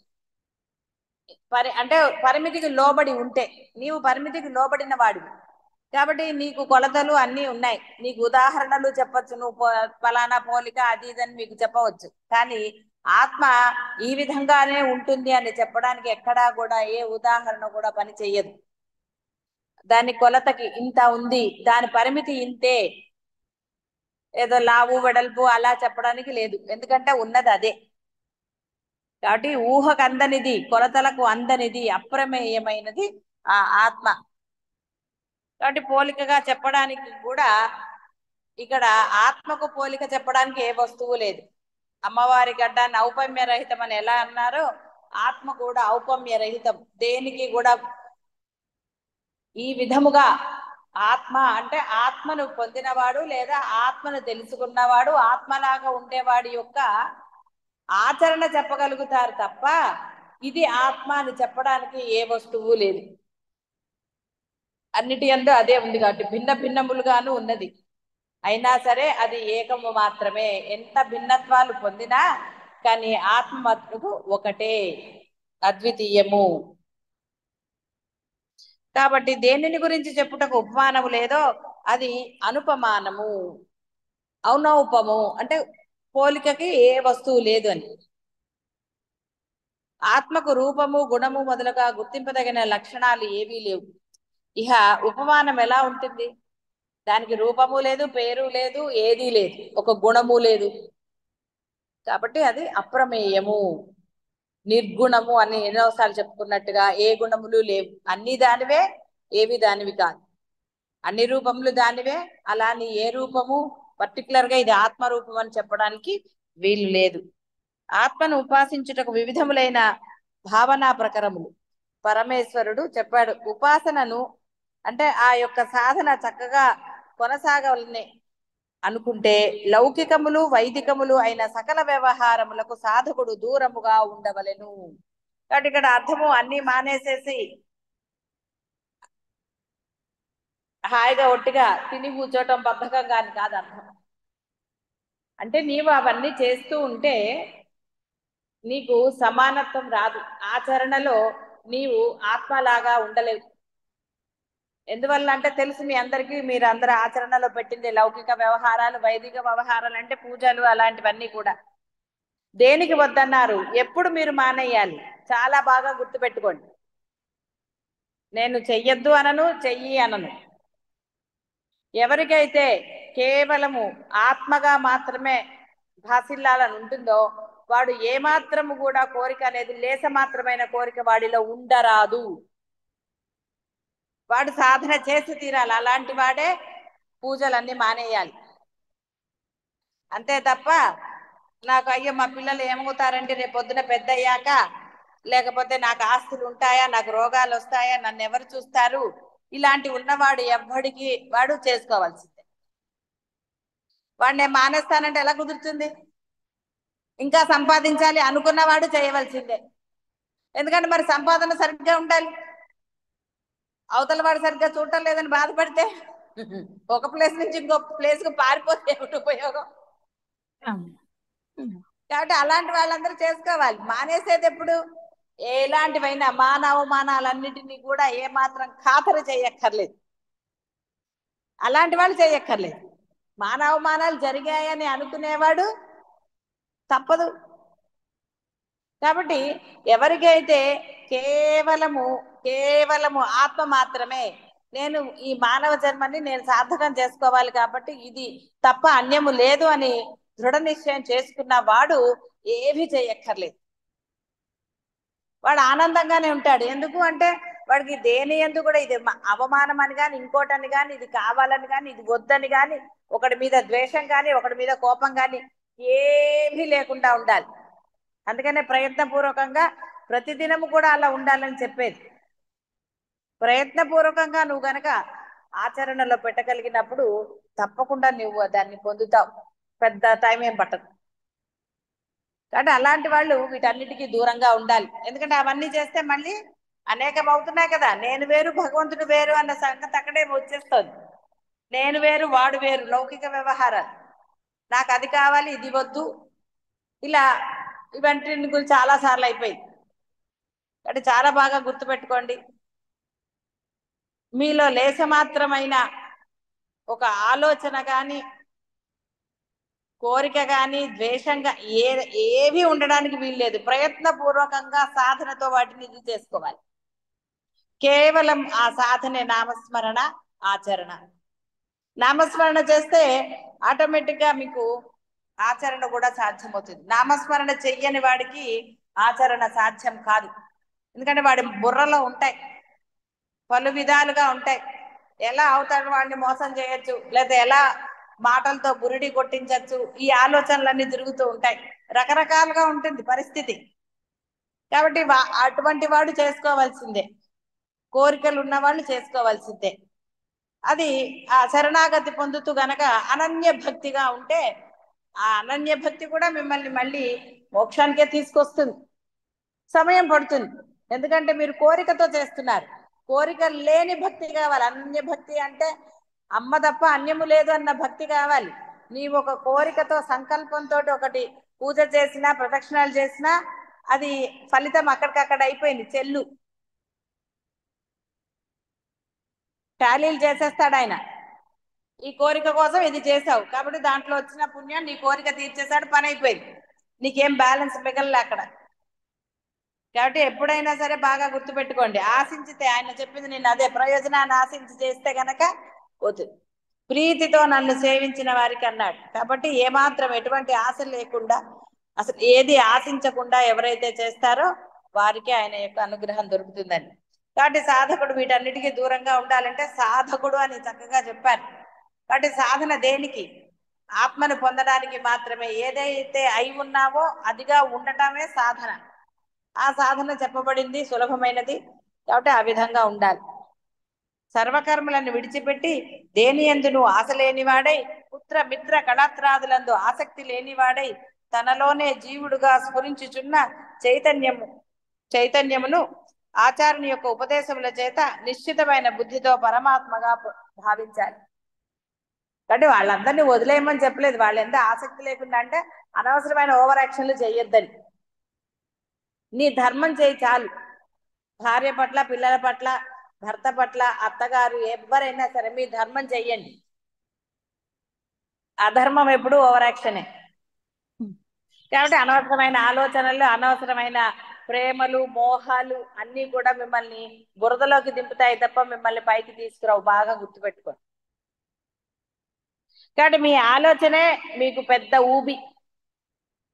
అది ఏదైనా సరే, అది ఏది జరగాలో దాన్ని జరగనివ్వాలి. ఆ జరిగిన దాన్ని యాక్సెప్ట్ చేయాలి అంతే తప్ప ముందరే ప్లానింగ్, ముందరే ఇంకోటో అయితే దానివల్ల బాధలు తప్ప. ఇవన్నీ మీకు ఎక్స్పీరియన్సే, మీకేమి ఎక్స్పీరియన్స్ లేదనడానికి లేదు, చాలా ఎక్స్పీరియన్స్లు. అయినా సరే ఆ బురదే నచ్చుతోంది. ఎక్స్పీరియన్స్ లేదా? అందరికీ ఎక్స్పీరియన్స్ ఉంది, అందరికీ తెలుసు. అయినా సరే మళ్ళీ అదే బురదతో ఆనందాన్ని పొందుతున్నారు తప్ప ఆ బురద వద్దు అని అనుకోవటం లేదు. అంతో కొంత బురద పట్టుకుంటున్నారు. ఏమంటే చాలా వదిలేసాం కానీ అని మళ్ళీ కొన్ని ఉంచుకుంటున్నారు కొంత బురద. ఏదైనా బురదే. ఇది అంటే మనం ఇంత డైరెక్ట్ గా అంటున్నామని ఇందులో ఫీల్ అవ్వాల్సింది ఏమీ లేదు. మరి ఒక ఆనందం పొందాలి అంటే బురద పూసుకుంటే శుభ్రంగా ఎలా ఉంటుందండి? మసంటిని కింద శుభ్రంగా ఉంటుందా? మసి కింద పట్టుకుంటే ఆ మసంతా మీకే అంటుతుంది. కాబట్టి ఏది అధర్మాన్ని పట్టుకున్నా, అంటే ఏ బంధం పట్ల అధర్మంగా ఉన్నా మీకు అది అంటక తప్పదు. ఆ బురద అంటేనే దుఃఖాలు. కాబట్టి దుఃఖం ఉన్నప్పుడు ఇక నీకు ఆనందం ఎలా లభిస్తుంది? ఏడ్చేవాడు నవ్వగలడా?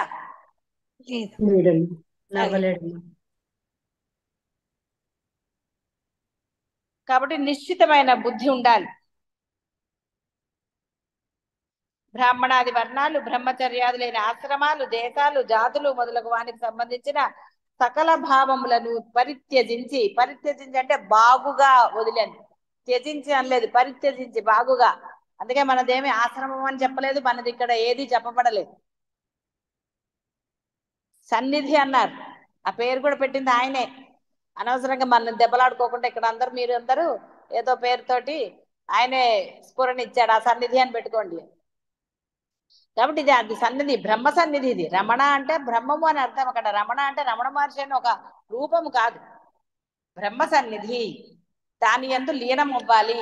కాబట్టి ఇక్కడికి వచ్చినప్పుడు అలా ఉండాలని. ఉండట్లేదు కాబట్టి పడ్డాయి అక్షింతలు. ఎందుకంటే రమణ సన్నిధిని కూడా మళ్ళీ సంసార సన్నిధి చేస్తున్నారు కదా మరి వచ్చి, అందుకని.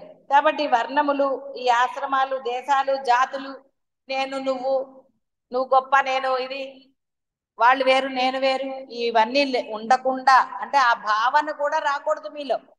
అందుకని అందరూ సమానమే అంతా అని చెప్పటమే. బుద్ధులు వేరున్న వాళ్ళనే విడిగా పెడతారు. కాబట్టి బుద్ధులు ఎలా ఉండాలో తెలుసు కదా, బుద్ధి అనేది లేకుండా ఉండాలి. బుద్ధి ప్రచోదయాత్ అన్నట్టు బుద్ధి ప్రచోదయం అయితే ఏమవుతుందో తెలుస్తుంది కదా. కాబట్టి బుద్ధిని ప్రచోదయం చేసుకోకండి. బుద్ధిని గనక సవ్యమైన మార్గంలో, అంటే అసలు ఆ బుద్ధి లేకుండా కేవలము బ్రహ్మ సన్నిధిలో ఉన్నామన్న ఆ బుర్ర ఉంటే గనక నిజమైన ఆ బ్రహ్మాన్ని పొందగలుగుతారు. అంతే తప్ప సన్నిధిలో ఉన్నాం కదా అని మన బుద్ధిని ఇష్టం వచ్చినట్టుగా వాడుకుంటే సన్నిధిలోంచి వెళ్ళవలసి వస్తుంది. బాగా గుర్తుపెట్టుకోండి. అందుకని సన్నిధిలో ఉంటున్నామన్న అహంకారం కాదు ఉండవలసింది, వినయం ఉండాలి. ఇక్కడ అనుగ్రహం వల్ల ఉండగలిగాను అన్న వినయం. ఎప్పుడైనా పైకి కాదు, లో లెవెల్. ఆ వినయమే మిమ్మల్ని ఆ బ్రహ్మ సన్నిధిలో లీనమయ్యేటట్టు చేస్తుంది తప్ప అహంకరించిన వాళ్ళు ఇక్కడ ఉండే అవకాశాన్ని కోల్పోతారు. ఎస్, నేను బెదిరిస్తున్నాను అనుకున్నా నాకేం భయం లేదు, హెచ్చరిక అనుకున్నా ఏదనుకున్నా భయపడేది లేదు. ఎంత మేరకు అవకాశం ఇవ్వాలో అంత మేరకు మాత్రమే అవకాశం ఇవ్వబడుతుంది ఎవరికైనా కూడా. ఆ తర్వాత అంతే. కాబట్టి అన్నిటినీ పరిత్యజించి అన్నిటికీ అతీతమైన స్వరూపమును పండితుడైన సాధకుడు, అంటే అన్నిటి అతీతమైన రూపం ఎక్కడుంది? కాబట్టి ఈ సన్నిధి అని ఏర్పరిచారు, అందులో లీనం అవ్వాలి. నేను అన్న భావన లేస మాత్రంగా కూడా రారాదు. కాబట్టి నేను అన్న దాంట్లోనే అబద్ధాలు, మోసాలు, కపటత్వాలు ఎన్నో. నోరు తెరిస్తే అబద్ధాలు. గురువు దగ్గర అబద్ధాలు చెప్తారు, నిజాన్ని ఒప్పుకోరు. కాబట్టి అవన్నీ కూడా చేయటం వల్ల ఏం కోల్పోతారో, కోల్పోయిన తర్వాత ఏడ్చిన లాభము లేదు. బాగా గుర్తు. కాబట్టి అన్నిటినీ పరిత్యజించాలి. కాబట్టి ఇది మంత్రము, ఈ మంత్రానికి అధిష్టామైన దేవత ఉంది, ఇలా ధ్యానించాలి, ఇలాంటివన్నీ కూడా త్యజించాలి. కాబట్టి నేను ఇంకా మంత్ర జపం చేస్తానండి, ఆ మంత్రానికి అధిష్టమైన దేవతను నేను ఉపాసించాలి, ఏవో ఉన్నాయి కదా తర్పణాలు అర్పణాలు అన్నీ, అవన్నీ కానీ పెట్టు కూర్చుంటే ఆ దేవత నేను ఇంకో చోటికి పట్టుకెళ్తుంది. ఎందుకంటే రెండోది వచ్చింది కదా, రెండోది వచ్చినప్పుడు మూడోది అవుతుంది. అందుకని ఎవరి ఇష్ట దైవాన్ని వాళ్ళని ప్రార్థన చేయంటే అక్కడ దైవానికి రూపము లేకుండా కేవలం నామస్మరణ చేయమని చెప్పింది. నామజపం చేయమంటే అర్థం అది, అంతే తప్ప రూపాన్ని ఎప్పుడు కూడా ధ్యానించరాదు. మీరు రూప ధ్యానం చేశారా రూపానికి ఆగిపోతారు. రూపం దగ్గర సర్వస్వ శరణాగతి పొందితే అది వేరే విషయం. సర్వస్వ శరణాగతి పొందలేదు అంటే అర్థం మీ మనసులో ఎప్పుడైనా సరే బాధ కానీ కోపము ఏ ఉన్నా సరే అది సర్వస్వ శరణాగతి కాదు. మనసులో ఏ భావం లేనిదే సర్వస్వ శరణాగతి. ఎవరి పట్ల అయినా సరే అది సర్వస్వ శరణాగతి. కాబట్టి మంత్రానికి అధిష్టానం ఇలా ధ్యానించాలి, నియమపూర్వకం ఇలా చేయాలి, అలా చేయాలి. ఆ భావాలన్నిటినీ పరిత్యజించి ఆత్మని గురించి భావించాలి. కాబట్టి ఆత్మకు అసలు వేరేవన్నీ ఏం లేవు, వే ఆత్మవి కాబట్టి. కాబట్టి ఆ విధముగా ఉండాలి. ఆచరణ ఆచరణ ఆచరణ ఆచరణ, ధర్మము ఆచరణ, ధర్మము ఆచరణ. అంతే, ప్రయత్నపూర్వకంగా అందరి పట్ల ఒకే భావంతో ఉండి తీరాలి.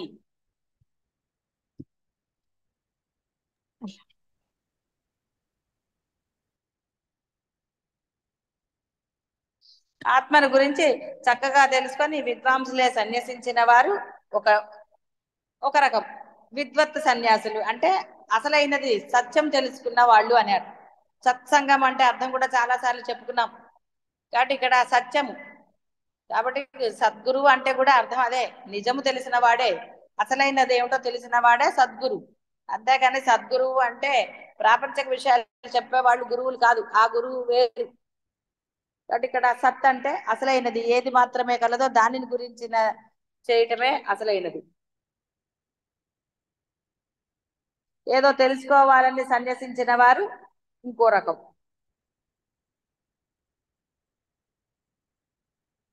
కాబట్టి ఎవరైతే విద్వత్ సన్యాసులు ఉంటారో వారు ఏ వ్యవహారం నందు ప్రవేశించరు, వారికి ఏది కర్తవ్యం అని తోచదు. తనకేదో కర్తవ్యం ఉన్నదని తలంచేవాడు తత్వవేత్త కాడు. కాబట్టి ఆలోచించుకోండి, నా కర్తవ్యాలు ఉన్నాయి కదండి, ఇది పూర్తి చేయాలండి. ధర్మం వేరు, కర్తవ్యం వేరు. కర్తవ్యము అంటే కర్తృత్వం వహిస్తున్నావు నువ్వు, నేను చెయ్యాలి అని. ధర్మం వేరు. ఇది నా ధర్మము అంటే నాకు విధించబడినది, ఆ బ్రహ్మము ఇది చేయమన్నాడు, నేను చేయాలి అంతే. ఇక్కడ నేను చేస్తున్నానన్న భావన కాదు అక్కడ అర్థం. బాగా దాని కర్తవ్యము అంటే నువ్వు కర్తృత్వం వహిస్తున్నావు, నేను చెయ్యాలి, నేను చేసి తీరాలి. ఆ కర్తవ్యం ఉన్నప్పుడు బాధలు ఏడుపులు వచ్చాయి కదా. కర్తవ్యము భావించినప్పుడు తప్పదు.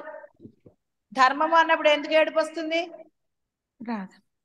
ధర్మం నేను చెయ్యాలి, నాకు విధించబడింది, అయిపోయింది అంతే. మీరు పడుకోవడం మీ ధర్మం కదా, అప్పుడేమన్నా ఏడుపు వస్తుందా?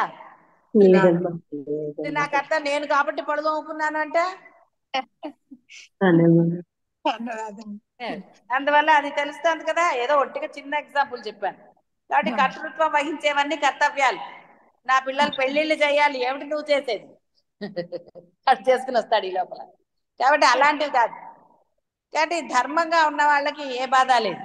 నేను చెయ్యాలి, నేను చేయకపోతే ఎట్లా, ఇలాంటి భావనలన్నీ ఎవరికైతే ఉంటాయో వాడికి దుఃఖం తప్పదు. అది అనుభవం, ఎందరికి విడిగా చెప్పక్కర్లా. కాబట్టి దానికి ధర్మం అంటాడు తప్ప కర్తవ్యం అనడు. అదే అతని ధర్మం, అతనికి విధించబడినది. విధించబడిందంటే ఎవరు విధించాడు, రాశాడనే కాదు, బ్రహ్మము దాన్ని ఎందు ఆదేశించాడని అర్థం విధించబడటము అంటే. ఎస్, అది నీ ధర్మం, నువ్వు చెయ్యి. కాబట్టి అది ఎప్పుడు చేయాలో ఎప్పుడు జరగాలో అలా సహనంగా ఊరుకుంటారు తప్ప దూరిపోరు. అనవసరమైన వాటిలో దూరిపోయి నా ధర్మం నేను చేసేసి వచ్చేస్తానండి, ఓ పని అయిపోతుంది అని అనకూడదు. భోజనం పెట్టేయాలి కదా, ఓ పని అయిపోతుంది అని చెప్పేసి 10 పెట్టేయకూడదు. ఏదో ఒకటి పెట్టేస్తే ఓ పని అయిపోతుంది కదా అనుకోవద్దు కదా. అది ధర్మం అవుతుంది, కర్తవ్యం అవుతుంది. చేసేస్తే ఓ పని అయిపోతే వెళ్ళిపోవచ్చు అని గిన్నె పుచ్చుకుని నిల్చోకూడదు కదా. అది కర్తవ్యం, కర్తృత్వం కదా. అయ్యో నీళ్ళు ఇవ్వాలి, చేతులు కడుక్కోవడానికని కాపలా నిల్చుంటారు అనుకోండి, గురువు తినద్దు పాపం, తాగద్దు, ఆ పీకల మీద నిల్చుంటే ఎలా కుదురుతుంది కదా. అంతే అక్కడ పెట్టేసి కడుక్కోండి మీరు తిన్నాక. ఇవన్నీ కర్తవ్యాలు. గురువుకు చేయవలసింది సేవ, అంతేగాని కర్తవ్యాలు ధర్మాలు కాదు. సేవ వేరు, ధర్మం వేరు. మళ్ళీ సేవ అంటే చెయ్యాలి అంతే. నేను భావన లేనిది సేవ.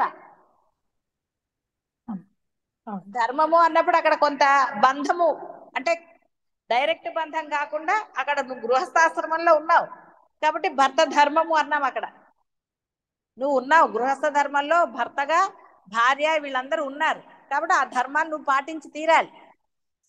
సేవ వేరు. కాబట్టి ధర్మము సేవ ఒకటి అవ్వదు, గుర్తుపెట్టుకోండి. సేవ అనేది పెద్దవాళ్ళకి చేస్తాము అంటే అర్థము అత్తగారికి చేసేది సేవ అనబడదు, అది నీ ధర్మం. అత్తగారికి చేసేదైనా కోడలికి అవసరం వస్తే చేసేదైనా ధర్మమే కానీ సేవ అవ్వదు. ఒట్టిగా సేవ చేసుకోండి అంటారు, పెద్దవాళ్ళకి సేవ చేసుకోండి అంటారు. అంటే ఏ భావన, అత్తగారు అన్న భావన లేకపోతే నువ్వు సేవ చేయగలుగుతావని చెప్తారు అలాగా. కానీ అత్తగారికి చేసింది ధర్మం, అది నీకు విధించబడింది, అది నీ చేత చేయించబడుతోంది. కాబట్టి నువ్వు అది కనుక ధర్మయుక్తంగా చేసావనుకో, అది నిన్ను ముందుకు తీసుకెళ్తుంది, కనీసం పుణ్యమైనా వస్తుంది. అంతే తప్ప నువ్వు అది కర్తవ్యం చేయక ఏమవుతుంది, కోడల్ని అన్నావు అనుకోండి, ఏడుపు రాదు, బాధ రాదు, చేయాల్సి వచ్చిందని ఆవిడికి బాధ, నీకు బాధ, ఇంట్లో గోల. కాబట్టి ధర్మం సేవ వేరు. సేవ కేవలం మనకి భగవంతుడికి గురువులకు చేసేది మాత్రమే సేవ, అంతేగాని ఎవరికి పడితే వాళ్ళకి చేసేది అవ్వదు. రోడ్డు మీద ఎవరైనా పడిపోతారనుకోండి, వాళ్ళకి సేవ చేసినట్టు అవ్వదు. నువ్వు అక్కడ ఉన్నావు, మానవతా ధర్మం అన్నారు దాన్ని. వారిని అక్కడ లేదో పడితే లేస్తే ఆసుపత్రి తీసుకు, అలాంటివన్నీ మీ ధర్మాలు, మానవత. నువ్వు కూడా మానవుడు, సాటి మానవుడుగా నీ యొక్క ధర్మం అది. కర్తవ్యం అంటారు, కర్తవ్యం కాదు అది. కర్తవ్యం వాడికి పేపర్లో పేరు కావాల్సిన వాడికి కర్తవ్యం. నేను ఫలానా వాడు చేశాడని ఫోటోలు దిగుతారు కదా, చెక్ ఇచ్చామని చెక్ ఇలా పెట్టి ఫోటోలు దిగుతారు చూసారా, అది. అలా ఫోటోలు దిగేవాళ్ళు కాదు. రీల్స్ చేసి నేను సేవ చేశానండి అని పెట్టుకునే వాళ్ళు, బోర్డు రాయించుకునే వాళ్ళు కాదు. అది సేవ అవ్వదు. కాబట్టి సేవకి ధర్మానికి కర్తవ్యానికి భేదం తెలిసిందా? తెలిసిందమ్మా. అది కాబట్టి తెలిస్తే గిన్నె పట్టు కూర్చోరు కదా, సేవలో గిన్నెలు పట్టు కూర్చోకూడదు, కానీ చూస్తూ ఉండాలి. గురువు గారిది ఎప్పుడైంది, అంతేగాని అయిపోయిందేమో గిన్నె కింద పెట్టగానే అయిపోయింది అని పరిగెత్తుకు రాకూడదు. సరే. ఒక 2 నిమిషాలు ఆగితే అయిపోయిందో లేదో తెలుస్తుంది కదా, అప్పుడు రావాలి. సరే. కంగారు పడకూడదు. కంగారు పాపం గురువు ఏమైపోతాడు, ఎంత నిన్ను నోట్లో పడేస్తాడు పాపం కదా. జ్ఞానము అను అమృతము చే తృప్తుడై కృతకృత్యుడైన యోగికి కొంచెం కూడా కర్తవ్యం ఉండదు. ఇంకా కర్తవ్యం ఉంటే వాడు అసలు ఎలా అవుతాడు యోగి? కాబట్టి కర్తవ్యాలు ఉన్నాయి అనుకున్నవాడు ఎప్పటికీ అందులోంచి బయటికి రాడు. నేనేదో ఉద్ధరించాలి, పిల్లల్ని ఉద్ధరించాలి, వీళ్ళని ఉద్ధరించాలి, వాళ్ళని ఉద్ధరించాలి, నా కర్తవ్యం కదండి, నా ఇది కదండి, నా పిల్లలు కదండి, ఇంకా అంతే వాడు. ఇక వాడికి ఎంత బోధ, బూడిదలో పోసిన పన్నీరే. ఒరే నువ్వు అసలు కాదురా, నీ ధర్మాలు ఉన్నాయి తప్ప నీ కర్తవ్యాలు లేవురా అంటుంటే, కాదు నా కర్తవ్యం అంటే ఏం చేస్తారు? ఎవడేం చేయలేడు. రాజుగారికి బోల్డ్ కర్తవ్యాలు ఉన్నాయని అంటే ఎన్నెన్ని చేస్తాడు? అందుకే మంత్రుల్ని పెట్టుకున్నాడు, చూసి ఎంతవరకు అంతవరకు చేస్తాడు. తన ధర్మాన్ని నిర్వర్తించిన రాజు ఎప్పుడు పరిపాలన చక్కగా చేయగలుగుతాడు. అది ఇంట్లో అయినా అంతే, ఎక్కడైనా అంతే. కాబట్టి ఇంట్లో మీ ధర్మం మీరు చేసినప్పుడు మీరు ఆనందంగా ఉంటారు. ధర్మమా కాదా ఎలా తెలుస్తుంది? అందుకనే సాధన చెయ్యాలి. హాయిగా ఊరుకుంటే నీ చేత ధర్మం అదే జరుగుతుంది. ఆలోచిస్తే ధర్మం జరగదు, కర్తవ్యం జరుగుతుంది. దానివల్ల మళ్ళీ గోల. కాబట్టి వారికి ఇంకా ఉపదేశంతో పని లేదు, తత్వవేత్తలకి.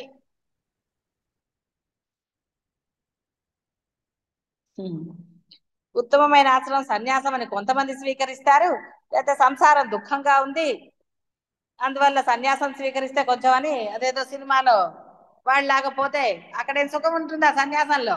చాలా నియమనిష్టలు ఉంటాయి సన్యాసి. గృహస్థకి ఇంకా నియమనిష్టలు తక్కువ, సన్యాసులకు ఎక్కువ. అందుకని మిమ్మల్ని ఎవరన్నా అడిగారా సన్యాసం స్వీకరించండి అని? గృహస్థాశ్రమమే నిర్వహించడం లేదు, సన్యాసాశ్రమం ఏం నిర్వర్తిస్తారు? ఇంకా కష్టం. కాబట్టి నిరంతరము శ్రవణము మననము నిధిధ్యానం చేయుచు ఆత్మజ్ఞానాన్ని సాధించి కృతకృత్యులై కర్తవ్యమే తోచని తత్వవేత్తల స్థితికి రావాలి. అంటే అసలు కర్తవ్యం కాదు, ఇది నా ధర్మం, నేను చేయాలంతే. కాబట్టి ధర్మంగా ఉన్నవాడు ఎప్పుడు కూడా, ఇప్పుడు ధర్మరాజులు అందులో ఓడిపోయాడు, అది అక్కడ జరిగింది ఏమిటో అతనికి తెలుసు, అయినా అతను ఏమన్నా అందులో ఏమన్నా ఇదయ్యాడా? ఓడిపోయాడు. ఓడిపోతే మటుకు ఏమన్నా బాధపడ్డా? అది జరిగింది అంతే. దాని ఒప్పందం ప్రకారం ఏదో దానికి అంగీకరించాడు కదా. చట్ నువ్వు మోసం చేసావు ఇక్కడ అని అన్నాడా? అనలేదు. ఎప్పుడు ఏది చేయాలో దానిని అతను తన ధర్మంగా స్వీకరించాడు కాబట్టి అన్ని అలా జరిగాయి. కాబట్టి ఏది జరిగినా మనకి అని అంతే తప్ప మనం జాన్ పూచ్ గారు ఇది చేసేసి అది వాడి కర్మలండి అనకూడదు. ఎందుకంటే మీతో ఒకటి చెప్తే ఇంకోటి చెప్పకపోతే కష్టం కదా. ధర్మం చేయకుండా వాడి కర్మ కదండి, అందుకే వాడికి వాళ్ళని తిండి పెట్టలేదు అనేది. నీ ధర్మంగా నువ్వు తిండి పెట్టాలి, అంతేగాని వాడిదండి అంటే నీకు పాపం వచ్చింది కదా. ఎందుకంటే పెట్టవలసిన నీకు ఉన్నది. నీ ధర్మం ఏంటో నువ్వు చెయ్యనప్పుడు అవతల వాడి కర్మ అని అనడానికి నీకు లేదు. నువ్వు చేసినా వాడు తినలేకపోతే అప్పుడు అది వేరు. నువ్వు పెట్టావు వాడు తినలేదో ఇంకోటి ఏదో చేసా అప్పుడు అది వాడి కర్మ. అంతేగాని నీ ధర్మం చేయకుండా, అంటే అది శిష్య ధర్మం అయినా, భార్య ధర్మమా, భర్త ధర్మ, ఏ ధర్మాలైనా మీరు చెయ్యకుండా అది అవతల వాడికి రాసి పెట్టిందని అనడానికి లేదు, ఇంకో దోషం వస్తుంది, జాగ్రత్త. అలా అనుకుంటారా? అలా అనుకోకండి. చాలా జాగరూకతతో ఉండాలి. మీరు ధర్మం చేస్తున్నారా లేదా అన్న ప్రతిసారి మీ ప్రశ్న మీరు వేసుకోవాలి, నేను ధర్మంగా ఉన్నానా లేదా? ధర్మంగానే నేను మాట్లాడుతున్నానా, ధర్మమైన పనులు చేస్తున్నానా, ఈ బుర్రలో అది గనక ఉంటే అధర్మం చేయగలుగుతారా? అధర్మం చేయనప్పుడు దోషాలు ఉండవు కదా. ఉండవు. ఉండవమ్మా. కాబట్టి వైరాగ్యం దృఢంగా లేనివాడు కర్తవ్యాల వరకు వెళ్తాడు. తత్వజ్ఞానం నందు బుద్ధి ప్రసరించదు. వారిని ఈ సాంసారిక భావాలు కొత్త రూపంలో ఆవేశించును. ఏవే అబద్ధాలు ఆడటం, మోసం చేయటం, ఇలాంటివన్నీ. అంటే వినేది అద్వైతమే, ఆచరణ అద్వైతం పెడతానంటారు, కానీ బుద్ధులు ఏమయ్యాయండి? బుద్ధుల్లో ఎలా ఉంటుంది? యాక్షన్ మటుకు అద్వైతం, కానీ బుద్ధిలో ఉన్నప్పుడు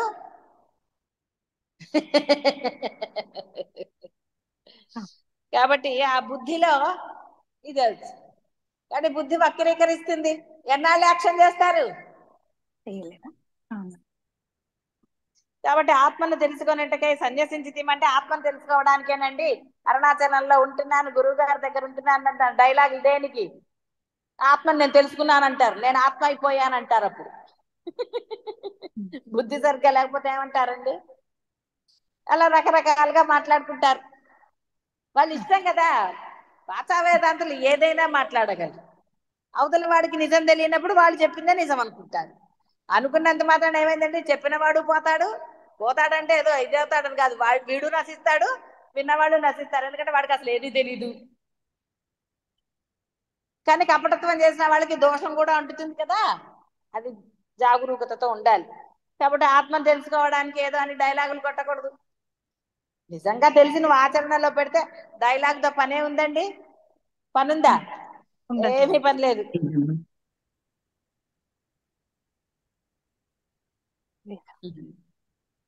కాబట్టి ఆలయాలు, ఆసుపత్రులు, ఆశ్రమాలు మొదలగు వాణిని నిర్మిస్తూ వాని భోగోగులను చూస్తూ కాలక్షేపం చేస్తూ ఉంటారు. ఆత్మను తెలుసుకోవడానికి సన్యసించాను అని చెప్పేసి ఏదైతే ఇప్పుడు బాహ్య ప్రపంచంలో చూడటం లేదు బోడు మందిని. అవి చేస్తాము, ఇవి చేస్తాము, అదంతా ఎందుకు? అదంతా అది అప్పుడు సన్యసించేటట్టు అవుతుందా? ఆత్మను తెలుసుకోవటం అవుతుందా? నువ్వు మళ్ళీ ఇంకో కన్స్ట్రక్షన్ మొదలెట్టి ఇక్కడ రండి, ఇదంతా చూసుకోండి అవన్నీ అంటే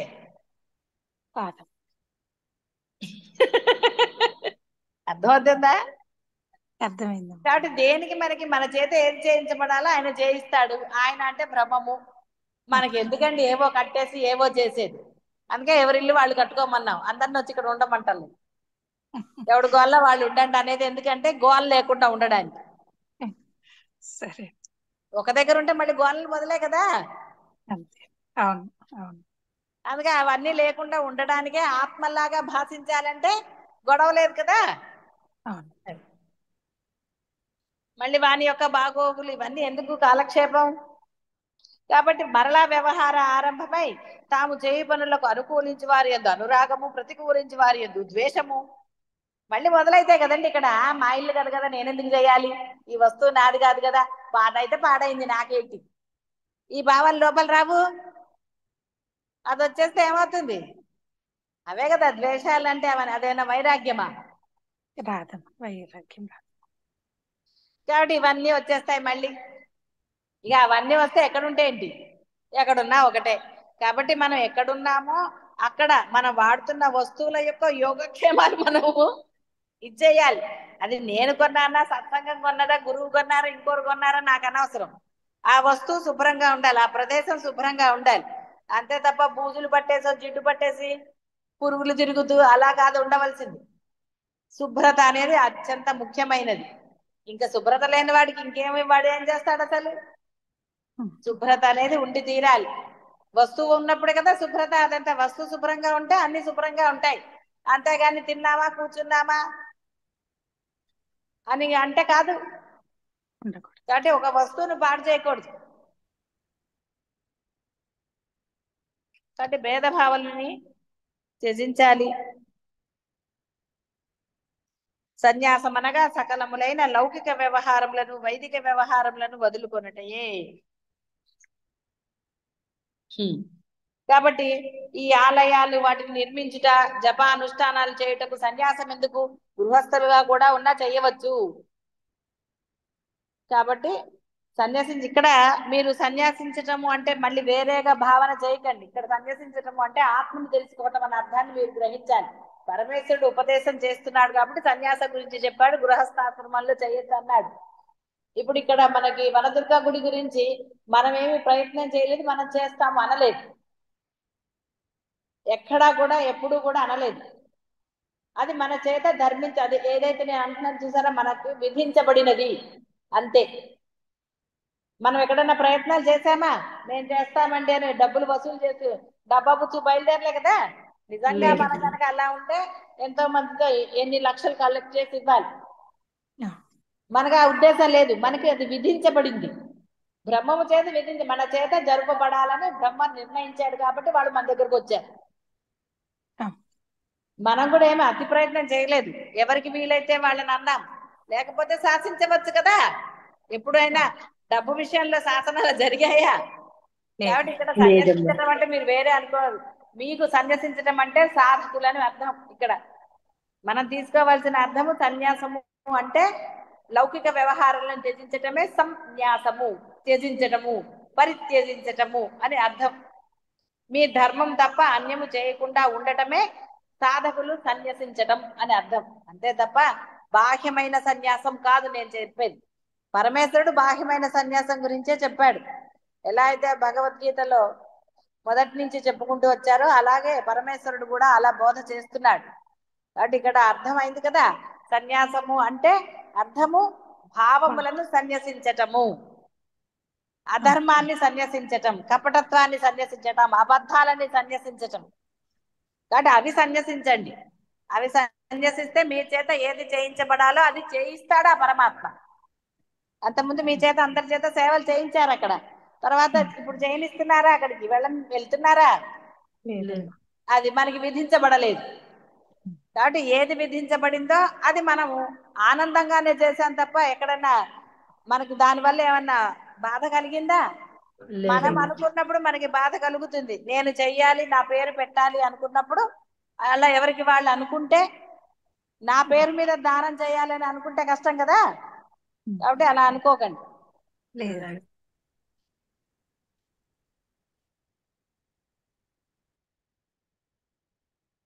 కాబట్టి మామూలుగా గృహస్థులుగా ఉంటే ఎన్నన్నా చేయవచ్చు. కాబట్టి సాధకుడు శరీర శక్తిని, మనశక్తులను అన్నిటినీ శ్రవణ మనన నిధిధ్యాసనములకే వినియోగించి ఆత్మజ్ఞానాన్ని పొందాలి, ఇంకొక పని చెయ్యరాదు. కాబట్టి నాకు తెలిసింది అని అనగానే తెలిసిపోయిందా? ఏమిటి తెలిసింది? తెలిసింది అన్న పదమే తెలిసింది, పలకటం తెలిసింది, అంతకన్నా ఏం తెలియలే. ఎందుకంటే తెలిసింది అంటే నీ ఆచరణ ఉండాలి. ఆచరణ లేని వాచా వేదాంతులు దండగా, ఆచరణ లేని మాటలు వ్యర్థము. కాబట్టి ఎవడైతే ఆచరణలో పెడతాడో వాడే జ్ఞానాన్ని పొందుతాడు, వాడే తత్వవేత్త, వాడికి కర్తవ్యమే లేదు. భావరహితుడై ఉండాలి. భావరహితమే ఆత్మ. మనస్సు ఆత్మ యందు నిలకడగా చేసి ఏది ఆలోచించకుండా ఉండాలి. అలా ఉండటం కోసమే ఈ గోలంతా. కానీ అలా ఉండలేకపోతున్నారనే కదా. అయినా సరే ఆలోచిస్తున్నారు తప్ప అంటే ఆలోచనని ఆపగలిగారా? అది ఎవరికి వాళ్ళు వేసుకోండి. గురువు ఎన్నాళ్ళు చెప్తాడు, ఎన్నని చెప్తాడు. ఎందుకంటే పొందాలి అన్న దృఢత్వం మీలో ఉండాలి తప్ప గురువులో కాదు ఉండవలసింది. కాబట్టి శరీరం, ఆత్మకు శరీరం లేదు కాబట్టి పుట్టుక లేదు. కాబట్టి ఒరే నీకు కూడా పుట్టుక లేదురా, నీవు ఆత్మవే. నాకు శరీరం లేదు, నేను అభవుడను అంటే నాకు జన్మ లేదని. అభవుడు అంటే అర్థము ఏదో వేరే కాదు, జన్మము లేదు అని అర్థం. అనుకున్నంత మాత్రాన జ్ఞానం రూఢమవుతుందా? ఆహా నేను ఆత్మని అయిపోయాను అనుకుంటే అయిపోయిందా? అదే ఎన్నిసార్లు చెప్పేది. అరుణాచలంలో ఉన్నాను కాబట్టి నేను పొందేస్తాను, కాశీలో ఉన్నా కాబట్టి పొందేస్తాను అంటే అది అయిపోయిందా? ఏమిటి పొందుతారు? ఏమి పొందరు. రోజు కూర్చొని తింటం పడుకోవటం తప్ప ఇంకే పని లేదు. ఇంకేముంది పని? కాబట్టి తనకు రూఢముగా తెలియకపోయినప్పటికీ గురువు వాక్యం నందు అంటే గురువు యొక్క ఉపదేశం నందు నమ్మకం కలిగి అది రూఢముగుటకే భావాన్ని ఆశ్రయించాలి. భావము అంటే మళ్ళీ వేరే కాదు, మనస్సే. మనస్సులో ఏ భావం లేకుండా ఉండే భావం కలగటం అని అర్థం. అంటే ఆత్మభావం కలగటం అని అర్థం. ఆలోచన రహిత స్థితి అని మళ్ళీ ఆత్మను గురించి అంటారు కదా. అంటే అర్థం ఏంటి? నీ ఆలోచన అంటే శ్రవణ మనన నిధిధ్యాసనలు ఏదైతే చెప్పారో అన్ని ఆత్మవే అయి ఉండాలి. ఆచరణ కూడా అప్పుడు ఆత్మగా ఉంటుంది. కానీ వినేదొకటి చేసేదొకటి అన్నీ ఉంటే ఏమిటి జరుగుతుంది? ఏమిటి జరగదు.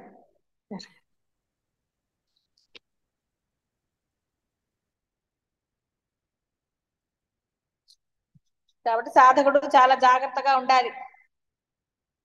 సాంసారికములైన ఆలోచన రాకుండా ఉండట్టుగా సాధన చెయ్యాలి. అందుకే చెప్పబడింది. సరే, దీక్ష నియమాలన్నీ ఎప్పుడో గాలికి వదిలేశారు. మరి ఎంతమంది సాధన చేస్తున్నారో, ఎంతమంది దీక్షలో రిజల్ట్ కనపడితే కదండి దీక్షలు చేసినట్టుగా. కాబట్టి ఎప్పుడైతే నేను అభవుడను అంటే అర్థం ఇక్కడ కొత్త కొత్త మాటలు చెప్తున్నారు, అంతకన్నా ఏం లేదు. నేను ఆత్మనే అన్న భావం ఎప్పుడైతే దృఢం కలుగుతుందో ఆలోచనలు కూడా తగ్గుతాయని చెప్తున్నారు. కానీ దృఢమైతే కదండి, దృఢమైతే అవన్నీ జరుగుతాయి, ఎన్నో జరుగుతాయి. వైరాగ్యము వస్తుంది, ఆనందము లభిస్తే ఎన్నో లభిస్తాయి. ముందు అసలు రూఢి ఏది, దృఢత్వం ఏది మనసులో? ఆ దృఢత్వం లేక ఈ గోలంతా. కాబట్టి మనస్సును ఆత్మ యందు నిలిపి సాధకుడు ఏ ఆలోచన లేకుండా ఉండాలి. ఆత్మ చింత్యము కాదు, అచింత్యము కాదు. అది అచిత్తం చిత్తము రెండు. దానిని ఏ పక్షమునకు చెందని దానిగా ఉపాసించాలి. కాబట్టి ఉన్నదా లేదా, శూన్యమా అశూన్యమా, ఇవన్నీ వచ్చేసాయి. చిత్తం గురించి కూడా చాలా సార్లు చెప్పుకున్నాం. కాబట్టి ఉన్నదా అంటే ఎక్కడుంది? దానికి ఒక ఆకారం ఉన్నదా, ఏదన్నా ఉందా? అలా అని లేదు. లేకుండా ఉందా అంటే మరి అందులోనే అన్ని ఉన్నాయి అంటున్నారు. మనసులో ఆలోచించి అంటారు, ఇంకోటి అంటారు, ఇంకోటి అంటారు, ఏదో అంటారు. కాబట్టి దాన్ని ఆత్మగా చేసేస్తే గొడవ లేదు. ఎందుకంటే ఉన్నది అదే కాబట్టి. ఆత్మకి రూపము లేదు, అలా అని రూపరహితము కాదు. కనపడే రూపాలు ఆత్మే, కనపడని రూపాలు ఆత్మే.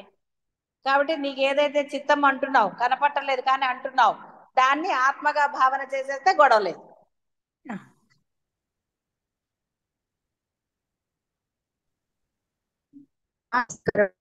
అభివందనలమ్మ. అమ్మ, ఒకసారి అది మళ్ళీ వివరించరమ్మా. ఆత్మ కనిపించేది కనపడింది ఆత్మ అంటున్నారు కదమ్మా, ఒకసారి చెప్పరమ్మా. ఇప్పుడు నీకు కనపడే మనుషులు కావచ్చు, పక్షులు, జంతువులు, వస్తువులు, ఆకాశము, గాలి అన్నీ కూడా ఆ యొక్క ఆత్మే, అంటే ఆ బ్రహ్మమే. ఆత్మ బ్రహ్మం వేరు వేరు కాదు. ఆత్మ అన్నా బ్రహ్మం అన్నా ఒకటే, ఉన్నది అదే. అలా నీకు కనపడని సూక్ష్మ క్రిములు ఎన్నో ఉన్నాయి, ఎన్నో ఉన్నాయి కదా కనపడనివి. ఆ కనపడనివి అన్నీ కూడా బ్రహ్మమే, అంటే ఆత్మే. నీవు మనస్సు అన్నావు, మనసు కనపడుతోందా? మరి భావన చేస్తున్నావు, మనస్సు ఉంది అన్నావు, నా మనసులో ఉంది అన్నావు, కనపట్టలేదు కానీ ఉంది అంటున్నావు కదా. అవునమ్మా. కాబట్టి ఎలా అయితే ఈ బ్రహ్మము నీకు కనపడే దాంట్లోనూ కనపడని దాంట్లోనూ ఉన్నాడో, అదే విధంగా ఆ మనస్సుని ఆ యొక్క బ్రహ్మముగా మనం గనక చేసుకుంటే, అంటే నాకు మనస్సు లేదు, ఉన్నది బ్రహ్మమే అని నువ్వు దృఢంగా అనుకున్నావు అనుకో, అప్పుడు ఆలోచనలు ఎక్కడి నుంచి వస్తాయి? ఇంకా మనసు ఉంటే కదా అన్ని స్టోరేజ్. మనస్సు అంటే స్టోరేజ్ బాక్స్ కదమ్మా. అవునమ్మా. అది కాబట్టి మనసు లేనప్పుడు ఇంకెక్కడ ఉంటుంది? లేదమ్మా. కాబట్టి బ్రహ్మముగా ఉండటము, ఆత్మగా ఉండటం, ఆలోచన రహిత స్థితి. అందుకే ఆ ఆలోచన లేకుండా ఈ మనస్సు బ్రహ్మం అవ్వటానికే మన నామము అనే ఒక ఆయుధాన్ని పట్టుకున్నాం, బ్రహ్మాస్త్రాన్ని పట్టుకున్నాం. ఇంకా అన్యం శరణం లేదు కాబట్టి ఇంకేది చేసినా ఆలోచన రాకుండా ఉండటం లేదు, మనసు వికల్పం పొందకుండా ఉండటం లేదు. ఏది చేసినా మళ్ళీ మనసు అడ్డే పరిగెడుతోంది. అందువలన మనస్సుని నిలకడ చెయ్యడానికి, ఏ లేని మనస్సు అయితే అంటున్నామో ఆ మనసుని ఆత్మగా భాషింప చేయడానికి అనండి, ఆలోచన రహిత స్థితి అనండి, అలా ఏది పెట్టుకున్నా కూడా ఆ యొక్క ఉత్తమమైన దాన్ని పొందడానికి మనం ఉత్తమమైన ఒక నామాన్ని పట్టుకున్నాం, రూపం లేని నామాన్ని పట్టుకున్నాం. రూపం ఉంటే మళ్ళీ రూపాలతో గోల కదా. అర్థమైందా విజయ? అర్థమైందమ్మా. పాదాభివందనాలమ్మా. ఆతురతతో కూడిన ఆలోచనము చింత, చింతింపదగినది చింత్యము. అంటే ఎప్పుడు టెన్షన్తో ఆలోచిస్తారు కదా, ఏమైపోతుందో ఏమైపోతుందో అని. ఎందుకు? ఏ జరగాల జరుగుతుంది. ఎవరన్నా వస్తానని రాకపోతే అయ్యో ఎందుకు రాలేదని ఆలోచిస్తారు. ఇవాళ రేపంటే సెల్ ఫోన్లు ఉన్నాయి, ఇంత ముందు లేవు కదా పాపం. ఇక గోల కదండి, వాడు వచ్చాకో లేదా వాడు లెటర్ రాస్తేనే ఏదో అప్పటి వరకు వీడు ఆలోచిస్తూనే ఉంటాడు. అసలు ఆలోచించవలసిన అవసరం ఏముంది? రాలేదు అంటే ఏదో ఉంది కాబట్టి రాలేదు, అది తెలిసే వరకు నిమ్మళంగా ఉండేవాడు యోగి. నిమ్మళంగా లేకుండా అటు ఇటు పరుగులెడుతుంటారు చూసారా, హడావిడి హడావిడిగా. ఉపయోగం ఏమైనా ఉందా దానివల్ల? ఏమీ ఉండదండి. లేదు. లేదు. రాలేదు అన్నది పరమ సత్యం. ఆ కారణం ఏమిటో తెలుసుకునే వరకు కూడా నువ్వు నిమ్మళంగా, అంటే ఎలాంటి ఉద్వేగాలు లేకుండా ఉండగలిగితే అదే ఆత్మస్థితి. ఉద్వేగం పొందినందువల్ల ఏమైనా జరిగిందా? జరగదమ్మా, ఇంకటే టెన్షన్ పెరుగుతుంది. కాబట్టి ఏమి జరగదమ్మా, అనారోగ్యమే వస్తుందమ్మా. ఎంత చింతించినను అతడు వచ్చుటయో రాకపోవటయో ఎలా జరగాలో అదే జరుగుతుంది. మన చింత ఎంత గాఢమైనను సంఘటనను మార్చగలరా? కాబట్టి నాకు ఇంకా ఆత్మ సాక్షాత్కారం కలగలేదు, ఎప్పటికి కలుగుతుందో, ఈ జన్మలో ప్రాప్తమా లేదా అని చింతించినా ఆత్మ సాక్షాత్కరించదు. కాబట్టి ఎందుకు సమయాన్ని వేస్ట్ చేయడం? ఎందుకంటే తీరిగా కూర్చొని అనవసరమైనవి. అలానే ఏమండి నేను ఆత్మనైపోయాను అనకూడదు. ఆచరణలో పెట్టండి. నిజమైన ఆచరణలో పెట్టినప్పుడు ఆ ఆనందం, పరమానందాన్ని ఈ క్షణం అనుభవిస్తుంది. హాయిగా పొందుతారు, ప్రతి క్షణం పొందుతారు. అది లేనప్పుడు ఆనందం ఎక్కడ ఉంటుందండి? ఉండదమ్మా. ఉండదమ్మా. లేదమ్మా.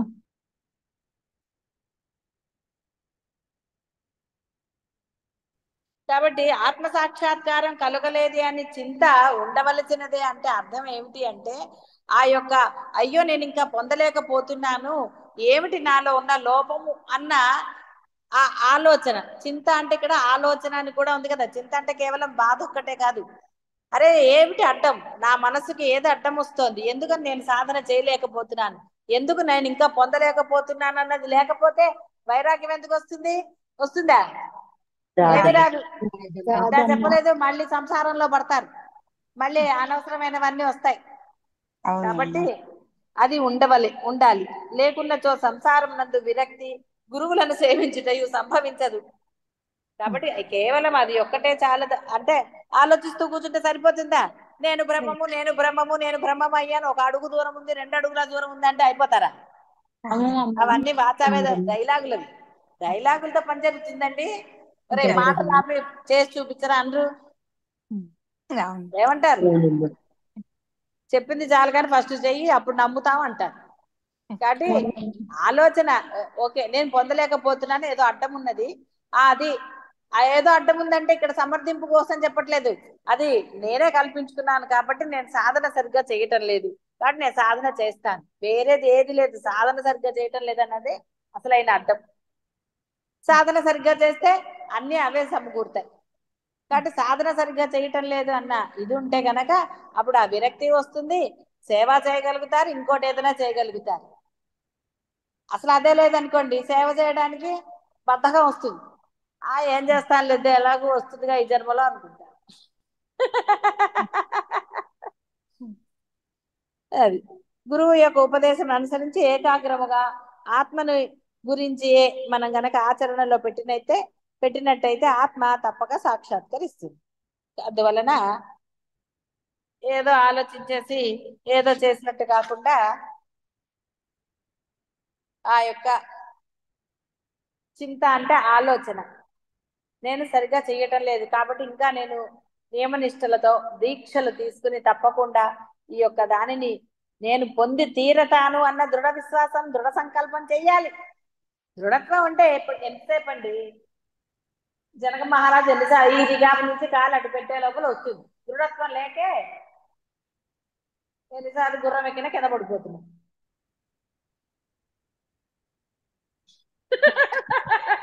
అసలు రికాబులో కాలు పెట్టడం కూడా రావాలి కదా.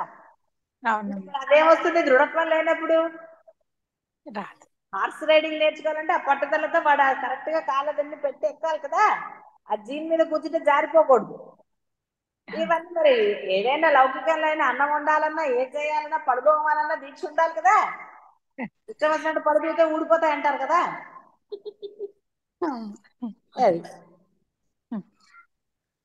అమ్మ వాటి బుద్ధి. నమస్కారం అమ్మ. ఉమ్, అమ్మ నమస్కారం అమ్మ, పాదాభివందనాలమ్మ. అమ్మ ఉమ్. జనక్ మహారాజు గారికి ఇరకాబుల్లో కాలు పెట్టి వచ్చానంటే అది అర్థం కాలేదమ్మా, అంత తక్కువ సమయంలో ఎలా వచ్చింది అనేది. అంటే బోధ జరిగింది కదమ్మా గురుగారి ద్వారా, అది ఆ, అంటే బోధ ఆయనకి జరగకుండానే బోధ వచ్చింది అనేది విను. ఉమ్, బోధ ఉమ్. ఎప్పుడు జరిగింది? ఆయన ఆయన గురువు వచ్చి ఏమన్నాడు? గురువు చెప్పింది అవును తూచా తప్పకుండా వెంటనే ఆచరణలో పెట్టాడు. ఆయన వచ్చాడు, అవునమ్మా. ఏంటి నువ్వు నన్ను ఉమ్, గురువుగా స్వీకరిస్తావా అన్నాడు. వెంటనే అవునన్నాడు. అయితే గురువు పైన ఉండాలి, శిష్యుడు కింద ఉండాలన్నాడు. వెంటనే సింహాసనం దిగి కిందకు వచ్చాడు. అంతేగాని మీకు అక్కడ సింహాసనం పెట్టా కదండి అందులో కూర్చోండి, నేను రాజుని ఇక్కడ కూర్చోవాలి అనలేదు. సెకండ్ కూడా సమయాన్ని వృధా చేయలేదు. నీవు సర్వస్వ శరణాగతి పొందాలి నాకు అన్నాడు. నీవు ఇదేంటి, నువ్వు సన్యాసివి, నీకెందుకయ్యా ఈ రాజ్యం అష్టైశ్వర్యాలు, నీకు ఇస్తే ఏం చేస్తావని అసలు ఒక సెకండ్ ఆలోచించలేదు. మొత్తం ధారాదత్తం చేసేసాడు వెంటనే. ఇదేది నాది కాదు, నేను నా దేహంతో సహా నీకు సమర్పణ చేశానన్నాడు. ఉమ్, సమర్పణ చేసిన తర్వాత కూడా అలాగే ఉన్నాడు. ఆహా సరే మంచిదని వెళ్ళిపోయాడు ఈయన. వెళ్ళిపోతే ఈయన ఎలా ఉన్నవాడు అలాగే ఉన్నాడు. మళ్ళీ వారం రోజుల వరకు కూడా ఆయన అన్నం తినలేదు, కదలలేదు మనిషి. అప్పుడు ఉమ్, అందరూ పరిగెత్తారు, ఇదేమిటి రాజుగారు అలా కొయ్యలాగా బిగిసిపోయారు, తిండి తిప్పలేవు ఏమీ లేవు, ఈ సన్యాసి వచ్చి ఎక్కడికో పోయాడు ముని అని వెతకడానికి వెళ్తే ఆయన అప్పుడు వారానికి దొరికాడు. వచ్చాక ఏమిటి అలా ఉన్నావంటే, అవును స్వామి, మరి నేను నా యొక్క శరీరంతో సహా నీకు అర్పణ చేసినప్పుడు నేను మాట్లాడే హక్కు నాకెక్కడిది అన్నాడు. మీరు అలా ఉంటున్నారా? అంత సర్వస్వ శరణాగతి పొందారా? అప్పుడు లేదమ్మా. కదా ఆయన మిగతా చెప్పాడు. అప్పుడు ఎప్పుడు? మొత్తం అంత సర్వస్వ శరణాగతి అయ్యాక. అంటే అప్పుడే అయిపోయింది ఆయనకి, అప్పుడే బ్రహ్మం లభించేసింది ఆయనకి. బోధ అనేది మామూలుగా జరిగింది. అప్పుడు ఆయన ఎక్స్ప్లెయిన్ చేయమని అడిగాడు కాబట్టి చేశాడు. తనకంటూ ఏమీ లేదు కదా, ఏమీ లేని వాడికి ఇంకా బోధ ఏం జరుగుతుంది? కానీ లోక అంటే మనందరి కోసం అనను, లేదా ఆ యొక్క గీత రావాలి కాబట్టి, బోధ జరగాలి కాబట్టి చేశారు. విన్నాడు ఆయన, నాకు అంత ముందున్న బోధలు అర్థం కాలేదు స్వామి, కాబట్టి మరలా నాకు చెప్పవలసిందని అర్జునుడు మళ్ళీ ఎలాగైతే అడిగాడు కృష్ణ పరమాత్మని, ఈ ఉద్ధవుడు అర్జునుడు ఇవన్నీ అనుగీత ఉద్ధవ గీతలు అన్నీ ఎలా వచ్చాయో మరలా ఆయన చెప్పాడు కాబట్టి దాన్ని అష్టావక్ర గీత అన్నారు. ఆయనకు ముందర తెలియలేదు, ఆయన ఏవో చదువుతున్నాడు. చదువుతూ ఉంటే ఆత్మజ్ఞానం ఇంత సులభంగా పొందవచ్చు అన్న వాక్యం దగ్గర ఆగిపోయాడు. అమ్మా. మరి సర్వస్వం ఇచ్చేసాడా లేదా? మీరు ఇచ్చేసాడమ్మా. ఇప్పుడు గురువు దగ్గరికి రావాలంటే సెలవు లేదంటారు, ఇంకోటి అంటారు, ఇదంటారు అదంటారు, ఎన్నంటున్నారు ఉమ్, కదా. గురువు గారి దగ్గరకు వచ్చినా కూడా మళ్ళీ ఎన్ని చూస్తారు ఉమ్, కదా. మీ అందరి మనసులో ఉంది కాబట్టి గురువు గారు కూడా ఏమంటారు, సరే చేసుకోండి మీ పనులని అంటారు. కానీ గురువు గారి దగ్గరకు వచ్చి నిజంగా అట్లా సర్వస్వ శరణాగతిగా ఉండగలుగుతున్నారా? మీ మనసులో అంత ఉందా? చెప్పండి. నిజంగా సర్వస్వ శరణాగతి అంటే సెకను పట్టదు మీకు రావడానికి. అది ఎలా, ఎక్కడుంది మరి? అది ఉన్నదా? నేను అని లేకుండా మీరు ఉండగలుగుతున్నారా? సర్వకాల సర్వావస్థ లేదు, నేను లేను, కేవలము నా గురువే, నేను శిష్యుణ్ణి మాత్రమే అన్న ఐడెంటిటీతో మీరున్నారా? లేదండి. లేదమ్మా. ఆయన ఎప్పుడు మళ్ళీ తను రాజుగా ప్రకటించుకోలేదు, నీదే అన్నాడు ఆయన. ఆయన సింహాసనం మీద కూర్చోలేదు. ఉమ్. మరి ప్రహ్లాదకు విష్ణుమూర్తి వచ్చి చెప్తే ఆ రాజ్యం ఎట్లా ఉందో అట్లా వదిలేసి తలుపులేసి కూర్చుని ఆ యొక్క విష్ణుమూర్తి బోధించిన దాన్ని శ్రవణ మనన నిధిధ్యాసనలు చేశాడు ప్రహ్లాదుడు. అంత పెద్ద రాజ్యాన్ని వదిలేశాడంతే, అప్పచెప్పలేదు ఎవరికి కూడా. ఆ విష్ణుమూర్తి వచ్చి చెప్పాడు, తలుపులు వేసుకున్నాడు అంతే, బయటికి రాలేదు ఆయన. మరి మీరు అలా చేయగలుగుతున్నారా? ఏది సరేరా, మీ దాంట్లో ఉండే మీరు సాధన చెయ్యండి అంటే వీళ్ళకి బోధలు చేస్తారు, వాళ్ళకి బోధలు చేస్తారు, లేకపోతే ఇంకోటి ఏదో చేస్తారు, నేనుతో వ్యవహరిస్తున్నారు. ఏమి నేనుతో వ్యవహారం చేయకుండా ఉండలేరా? తగ్గితే ఏమిటి నష్టం? ఒకరి మాట వింటే ఏమిటి నష్టం మనకి? గురువే మీ మాట వింటున్నాడే మరి మీరు గురువు మాట వినరు, అలాని వేరే వాళ్ళ మాట వినరు. తల ఒగ్గి ఉన్న వాడికే అన్ని సమకూరుతాయి.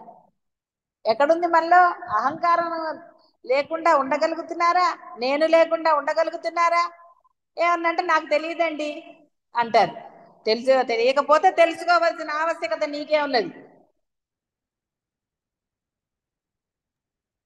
అంటే సమర్థింపుల జోలికి వెళ్తున్నారు తప్ప నేను లేకుండా ఉంటున్నారా? ఏం పిల్లాడా? లేదమ్మా. అమ్మా ఇక మీదట అలాగే ఉంటానమ్మా. సమర్థింపులు చెప్పనమ్మా. ఎటువంటి నేను లేకుండానే ఉంటానమ్మా. అంతటా ఎట్లాగా మీరే నాకు ఆచార ఉన్నారమ్మా. వేదాంతులాగా నాకు చెప్పొద్దు, ఆచరణలో చూపించండి. ఎక్కడ భార్య దగ్గర కాదు, పిల్లాడి దగ్గర కాదు, తల్లిదండ్రుల దగ్గర, అసలు ఎక్కడ కూడా నేను లేకుండా వ్యవహారం చేయగలగండి. చేస్తానమ్మా. మీ అనుగ్రహంతో ఈసారి అలాగే చేస్తానమ్మా. అమ్మా చేస్తే పాదాలు సరదా. వందనాలమ్మా. అప్పుడు ఎంతసేపు? ఇప్పుడు ఆ నేను లేకుండా ఉంది కాబట్టి తోటకాచార్యుల వాడికి ఆయన చూపుతో ప్రసాదించగలిగారు. అమ్మా తోటి వాళ్ళందరూ అవమానాలు చేసిన ఆ పిల్లాడేమి గురువుకి వెళ్ళి కంప్లైంట్ చేయలేదు, అబద్ధాలు ఆడలేదు. మరి మీలో అబద్ధాలు ఉన్నాయి, ఇంకా అందరిలో కొంతమందిలో మోసం ఉంది, కపటత్వం ఉంది, బద్ధకం ఉంది, లిస్టు చాలా ఉంది కదా. ఒక నేను తీసేస్తే అవునమ్మా. ఇవన్నీ పోతాయి, కానీ ఆ నేనేం తీయటం లేదే మీరు. ఎవరి మీదో కోపం, ఎవరి మీదో ద్వేషం, ఎవరికో మనం ఏదో వాళ్ళకి బోధ చేయాలి. ఏ విషయంలో నేనుతో ప్రవర్తించలేదు, నేను శిష్యుడిగా మాత్రమే ఉన్నాను అనండి చూస్తాను. అలా ప్రవర్తన చెయ్యండి. ఆవిడ రికాబులో కాలు పెట్టే లోపలే వస్తుంది ఆత్మజ్ఞానం. ఎందుకంటే మీకు అపనమ్మకం, అర్థమైందమ్మా. మీకు బ్రహ్మము నమ్మకం లేదు, గురువు నమ్మకం లేదు, ఏది నమ్మకం లేదు. ఎందుకంటే మీకు అంత నమ్మకం ఉన్నది మీ బంధాల పట్ల, మీరు సంపాదించే ధనం పట్ల, పరిసరాల పట్ల, వీటి పట్ల మీకు నమ్మకము, వాటి పట్ల విశ్వాసం. బ్యాంకులో డబ్బు ఉందా లేదా, అది మిమ్మల్ని రక్షిస్తుందా? ఎలా రక్షిస్తుంది బ్యాంకులో డబ్బు మిమ్మల్ని? బ్రహ్మం రక్షించే ఆయన అనుకుంటే మీరు రక్షించబడతారు తప్ప బ్యాంకులో డబ్బు మీరు సంపాదించేదో ఇంకా సంపాదించేదో అది మిమ్మల్ని చేస్తుందా? చేయదమ్మా. ఇవన్నీ అంటారు, లేదమ్మానే అంటున్నారు, కానీ నేను లేకుండా ఉంటున్నారా? మరి ఎందుకని నేనుతో వ్యవహారం చేస్తున్నారు? ఎక్కడైనా సరే ఆఫీసులో మీరు ఆఫీసర్ అయి ఉండొచ్చు కాక, అక్కడ కూడా మీరు నేనుతో వ్యవహారం చేయకుండా ఉండగలగాలి. ఆఫీసులో కాదు, బంధువుల దగ్గర కాదు, మానవాలకి ఇది లేకుండా ఉండగలుగుతున్నారా? దూరిపోయి చేయమని చెప్పటం లేదు. మీ ధర్మంగా మీరు చెయ్యండి, మీ ధర్మం లేని మీరు చెయ్యక్కర్లేదు. మనమే అనేసుకుంటాం అన్ని. అయ్యో ఎలాగ, నేను చెయ్యాలి కదా, చేయకపోతే ఎలాగా అని ఏవో చేసేస్తారు. తర్వాత ఏమవుతాయండి?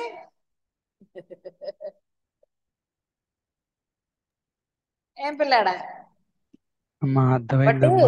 నేను లేకుండా ఉండండి, అది సంతోషం. గురువు దగ్గరకు వచ్చి కూడా నేను తోటే చూస్తారు కదా మీరు. ఇక్కడికి వచ్చేసరికి భార్యాభర్తలకి ఒకళ్ళ మీద ఒకళ్ళకి కోపాలు, ప్రేమలు. గురు సన్నిధిలోకి వచ్చి నేను భార్యని, నేను భర్తని అనుకుంటే ఎలా కుదురుతుంది? ఇక్కడికి వస్తారు, ఇక్కడికి వచ్చాక ప్రేమలు వస్తాయి, ఇక్కడికి వచ్చాక కోపాలు వస్తాయి. ఇక్కడ మీ ఇవన్నీ చూపించేది గురువుల దగ్గర. ఎంతటి భయంకరమైన విషయం అది అసలు. ఇక్కడ అసలు బంధుత్వమే లేదు అంటుంటే అందరూ శిష్యుల్లాగా ఉండాలి. అంతేగాని ఇక్కడికి వచ్చి కూడా నేను భార్య, నేను భర్త అనుకుంటూ కూర్చుంటే ఎంతటి భయంకరమైన విషయం అసలు అది.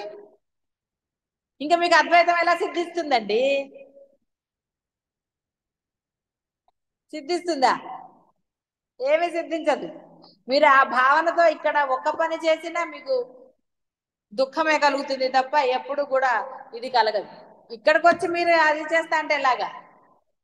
ధర్మంగా ఉండమని చెప్పాను నేను, బంధంతో ఉండమని చెప్పానా? ఇక్కడికి వచ్చి లేదమ్మా. ఇంటి దగ్గర ఉన్నప్పుడే ధర్మం చేయండి అంటే ఇక్కడికి వచ్చి బంధాలు చూపిస్తే ఏం లాభం? గురువు సంతోషిస్తాడా?